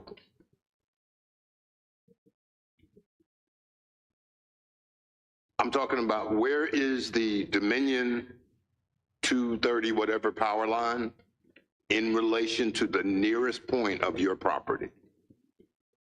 Because you had that on a slide, and he had the little red line that showed where it was going. But you're saying you're going to pick further down near the Hanover line, is what you're saying? Dominion is.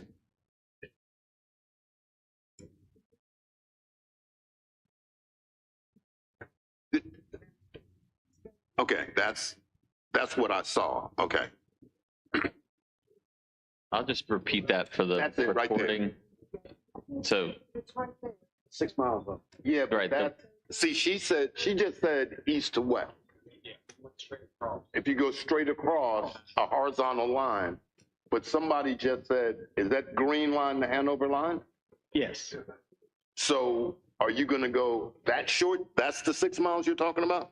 6 miles is straight across. All right. 6 miles would be this direction. That would be 6 miles.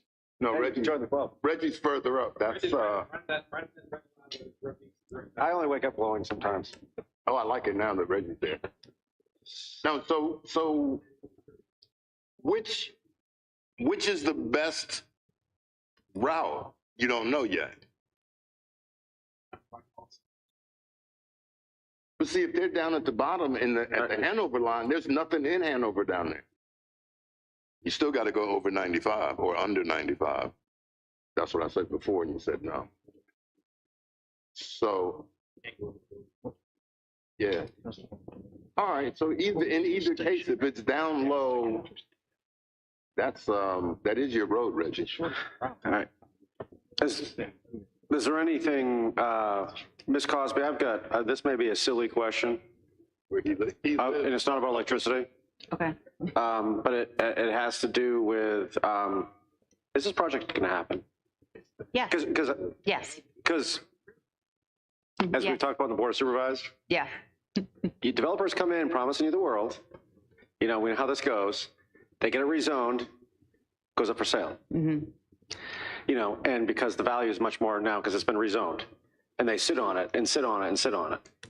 And I'm not anti-development, I promise you that. And I'd much rather have a data center than a neighborhood full of 10,000 homes, because to be honest with you, like I gotta school them, I've gotta have police force for them, I gotta have fire for them, and it's actually much more costly. Mm-hmm. And I think a data center is better than a warehouse. Yes.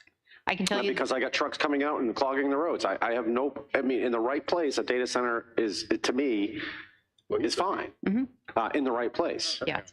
But one of the things I'm concerned is we've had multiple over the years, and, oh, you know, we hurry up and do something, and then crickets. Right. Once it's approved, it's like, it's gone.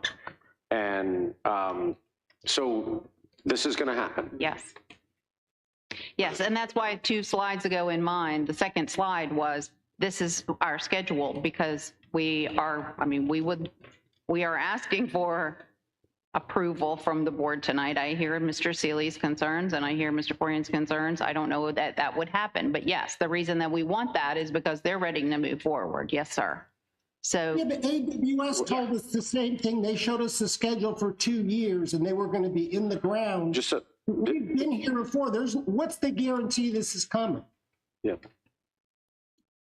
What's the guarantee? Oh, here comes Mrs. Brock. Just for your information, once they are saying they're coming, which is the way I understand it, they're waiting for approval from the county. We get a contract together, which is called a construction development agreement.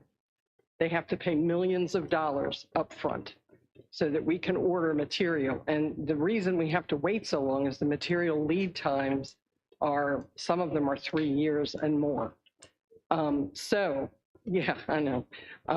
But when I say millions of dollars, I'm not talking 2 or 3, I'm talking like $15 million up front. And then more over time as we build. So, you know, in our opinion, if you're willing to put that much money up, you're willing to do whatever you're asking. Just FYI. Okay. Okay, so how would the board like to, the board to?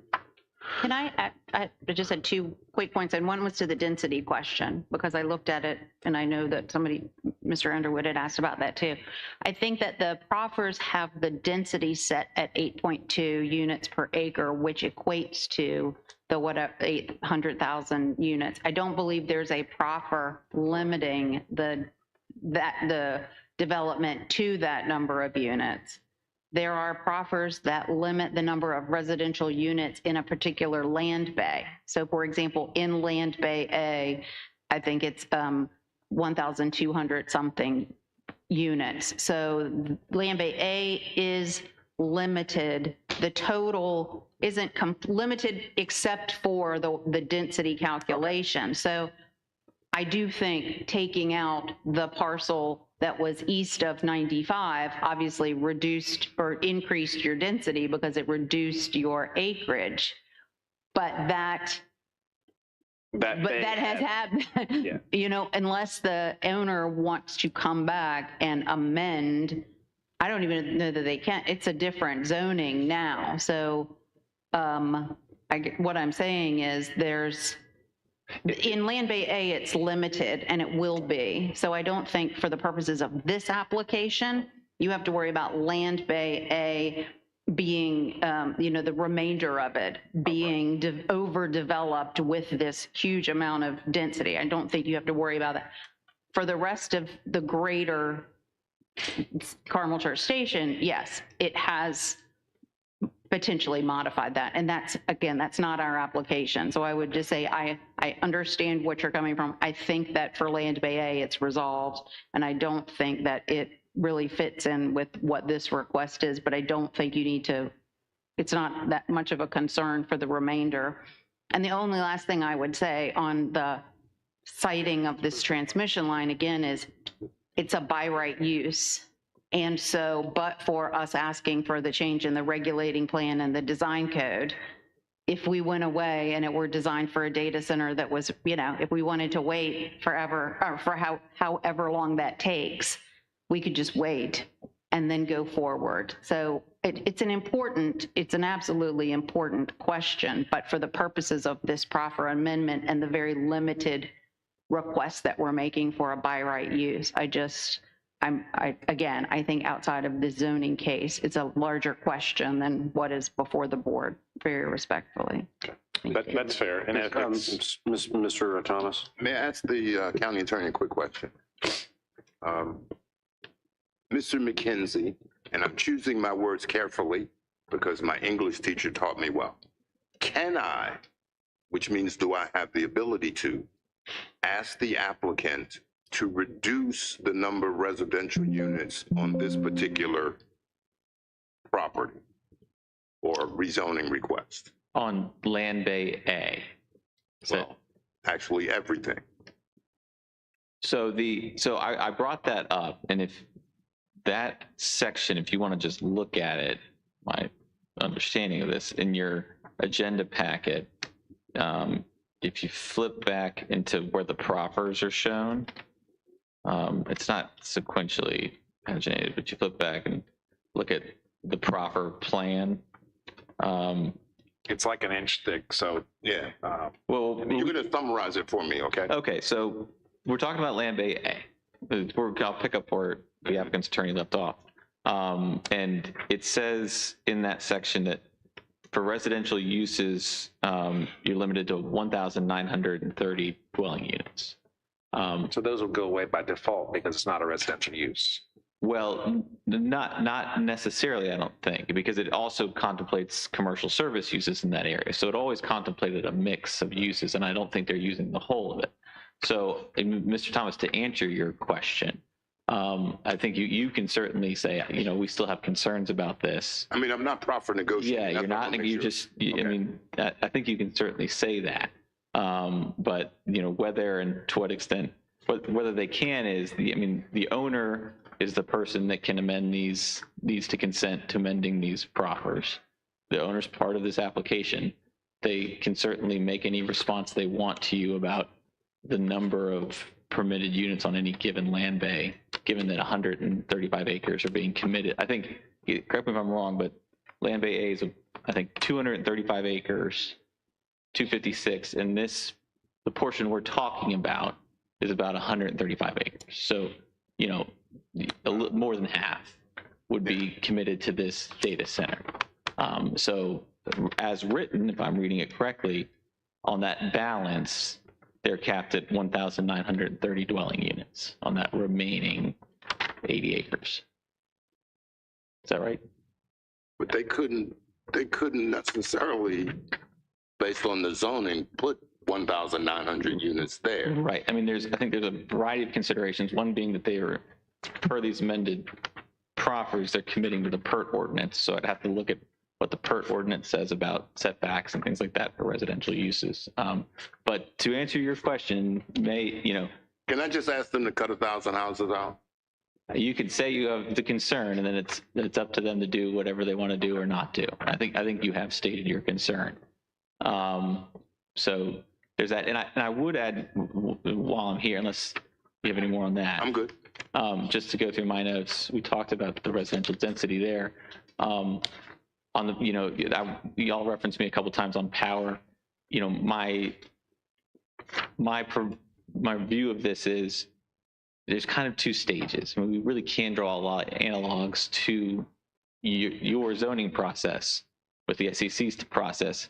And what I hear Mr. Seeley talking about with REC is the pre-application meetings, right? There's a lot, when developers come in, they meet with staff and they do a lot of pre-application before anything gets filed with you. That's what I hear that discussion being, and that's between REC and the applicant and the county. And what Mr. Hughes and I think REC has said is that the county is already being involved in those conversations. Once an application for routing a power line is filed with the SEC, I agree, the state code takes over, SEC regulations take over, and to Mr. Underwood's point, the rules of the game are set by the SEC there, and we're along for the ride as a respondent. And so that's my review of that. And the last thing on the start time, Mr. Black, there is, again, unless I'm reading this wrong, there's a proffer on that. And I think you all have been very attuned to the issue that these conversations are helpful and illuminating, but if it's not in the proffers, it's not binding. And the proffer on that is the very last additional proffer. And it says general development schedule. And it says that, in short, every year after approval, they're going to come and give you an update of a 3-year plan of what they're planning to do, right? And that every year you get that. And right now, that is what the application states as far as the start time, unless I'm missing something. Yeah, they can just say an update. Oh, we're going to plan on doing it every 3 years. We're planning it. It's coming. It's not a qualitative statement for me. Yeah. That's just pointing out what's actually in the proffers. When are you guys going to start? Okay, that's great. When are we going to start construction? Well, it's all based on the power, but we're still planning to start construction as early as we're submitting a site plan to for the review this year. We're about 50%, 40% designed right now. From a construction standpoint, I mean, it depends on the commercialization of the property and getting interest from the end users, the hyperscalers, the AI guys. So, but as soon as plans are approved and we have a commitment from a commercialization standpoint, then that's their plan to start construction. So where there's, that's very. You don't have an end user yet. Yeah. Right. Exactly. I mean, I can say we're actively marketing our product. I mean, we have some plans, we have renderings, we are actively. Till the power secured, that's they all wait on for that. It's not hard to find an end user in this particular market, I'm sure. Well, until you have those commitments of power dates being. Well, I mean, if you had all that. Yes, then I think commercialization would be a lot easier, but the timing of power right now is kind of puts a little pause on commercialization, but we are still actively developing. How many of these have you guys done? As a company, this will be our first. But for me, I've done this for 30 years personally. So, but as a company under Avio Digital, this is my first. But I came from the largest data center REIT in the world, and just 6 months ago. So you've done this for 30 years? Since 1994. Back when they called them hosting centers? Yep, and call centers and all that. Yes, sir. Okay. How would the board like to move ahead with this? I'd like to defer to the next board meeting to get some questions answered. Is that a motion? Sure. I have a motion to defer till the 28th. Is there a second? I'm okay to second that. Okay, so we have a motion to defer till the 28th. What are we doing? And we have a second. So now the discussion, Mr. Thomas. Well, my question was, what are we doing? Are we confirming that they're going to reduce 1,000 houses? Are we? Well, yes. It would give them an opportunity to work with staff to see if there's. Again, I was under the impression this was all of Land Bay A, but I'm discovering that it's not. And we've already taken another Land Bay off. Again, there's some details I wasn't privy to this 14 years ago. So how it was laid out, and I didn't read that part of the proffers from 14 years ago. So, is there anyone else? Any other discussion? So we have a motion on the issue for the applicant. 2 weeks is that an issue for the applicant? I think Mr. Sealy had said to answer questions. I mean, if we have a list of questions, I don't know if the board, other than the 1,000 dwelling units, which we can go back and ask the owner, I don't know if there's any other particular question I want answers on the actual load letter, and I'm gonna do so I will send you additional questions, because I will dig a little harder, but I want to make sure we are at the front end of this, not on the back end of this. Okay, so we have a motion to defer for 2 weeks and to give them some questions and get some answers, feedback from the developer. So I have a motion and a second to defer 2 weeks. All those in favor say aye. Aye. Aye. Oh. Did you say nay, Mr. Seeley? No, I said aye. Oh, it sounded like you said nay. All right. So, we detect division in the House. So, Mr. Forehand, how do you vote for aye? Mr. Thomas? I just want to make sure we're just going to get the number of houses reduced and what else? And Mr. Seeley said he had some questions for them. On the load letter, I want to make sure that we're privy to all those conversations. Okay. Mr. Thomas, how do you vote? All right, if we're going to do all of that and get it back, then okay. Okay. Mrs. Long? Yeah, and I would like to know about the houses and get that number reduced from the overall project. So I'm going to vote for the delay also. Aye. Mr. Underwood? I'll vote nay. And I vote aye. So the motion carries to defer for 2 weeks to 5-1. The only one that we really control is the number of houses. Because the load letter and all that stuff is. I think it's just information gathering. Yep. All right. So let's go ahead to agenda item number. Another data center type situation here. Number 8. 7. 7. Sorry, 7. Yes, that was the. So unfinished business, the comprehensive plan amendment, Mount Airy, the innovation, the PERT area. So I'm going to handle this one. And this is just a scheduling item. So as you might recall, at your April 9th meeting, there was an item on the consent agenda for advertising the comp plan amendment for Mount Airy for a public hearing. That was voted on at the Planning Commission by March.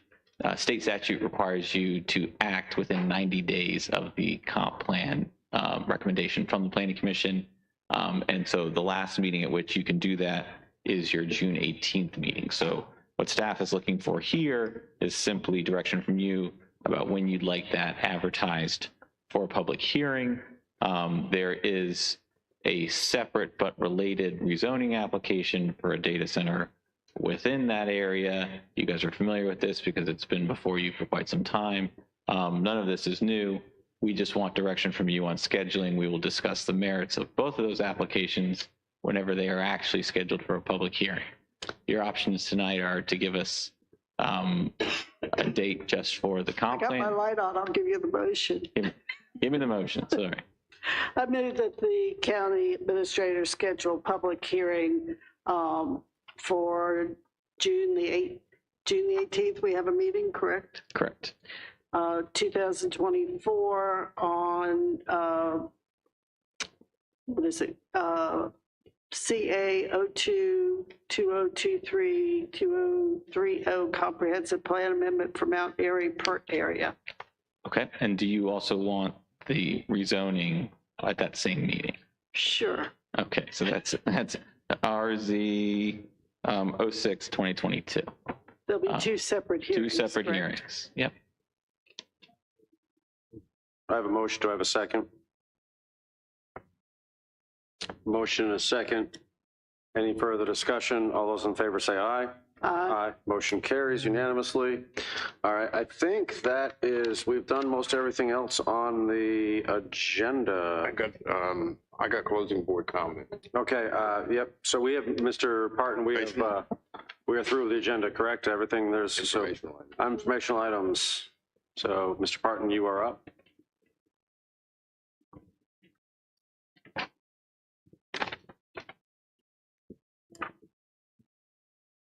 Mr. Chairman, members of the board, Fire and Rescue will hold its regional spring school. What number are we up to now?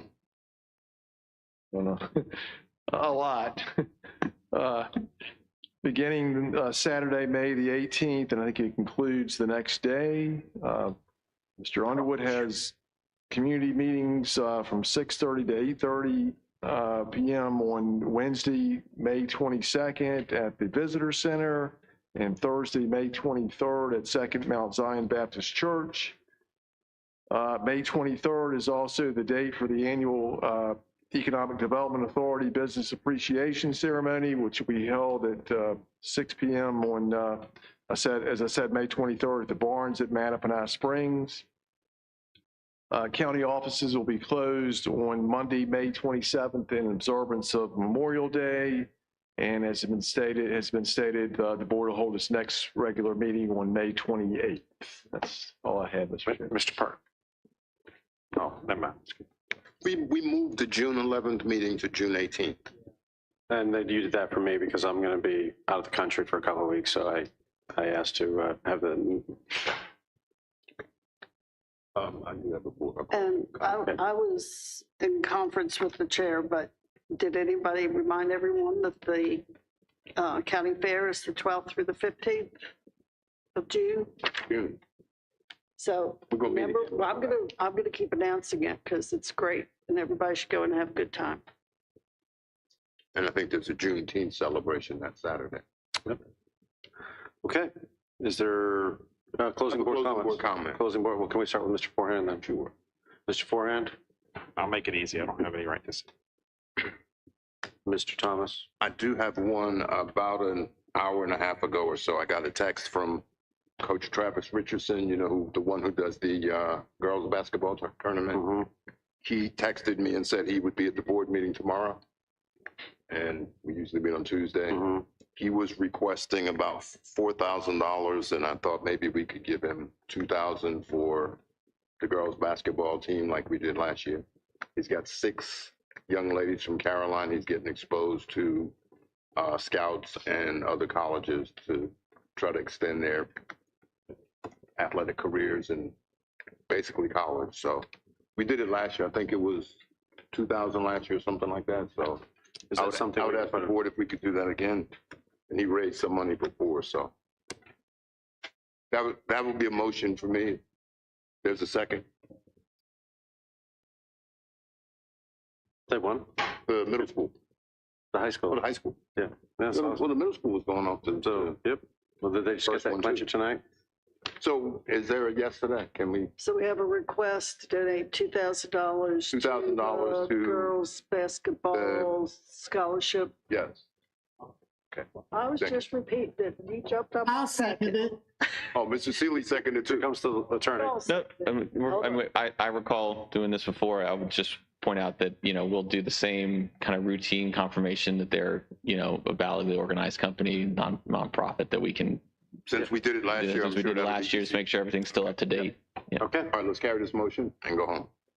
All in favor? Aye. Aye. All right. Just one, I have one closing comment. I do want to thank the board for the support on the APA public hearing was, I think it was last week or Mr. Black, I'm sorry to interrupt. I just, Ms. Morgan was point out, is that a donation for 2024? That you want that payment this year? Yeah, because they're going June 26th through 30th. Okay. All right. Thank you. Sorry to interrupt, Mr. Black. Thank you. Fine. So anyway, the public hearing with the State Corporation Commission was a few weeks ago, and pretty much once again, ACWA got what they wanted. Counties are getting very, very frustrated with when your 5,000 gallons of water and sewer is now $207 a month. So it's something that there needs to be, yeah, anyway, many counties are getting very, very frustrated. Let's put it that way. So thank you. Okay, Mr. Underwood. All right. Okay, then motion to adjourn. Second. All in favor, say aye. Aye. We are adjourned.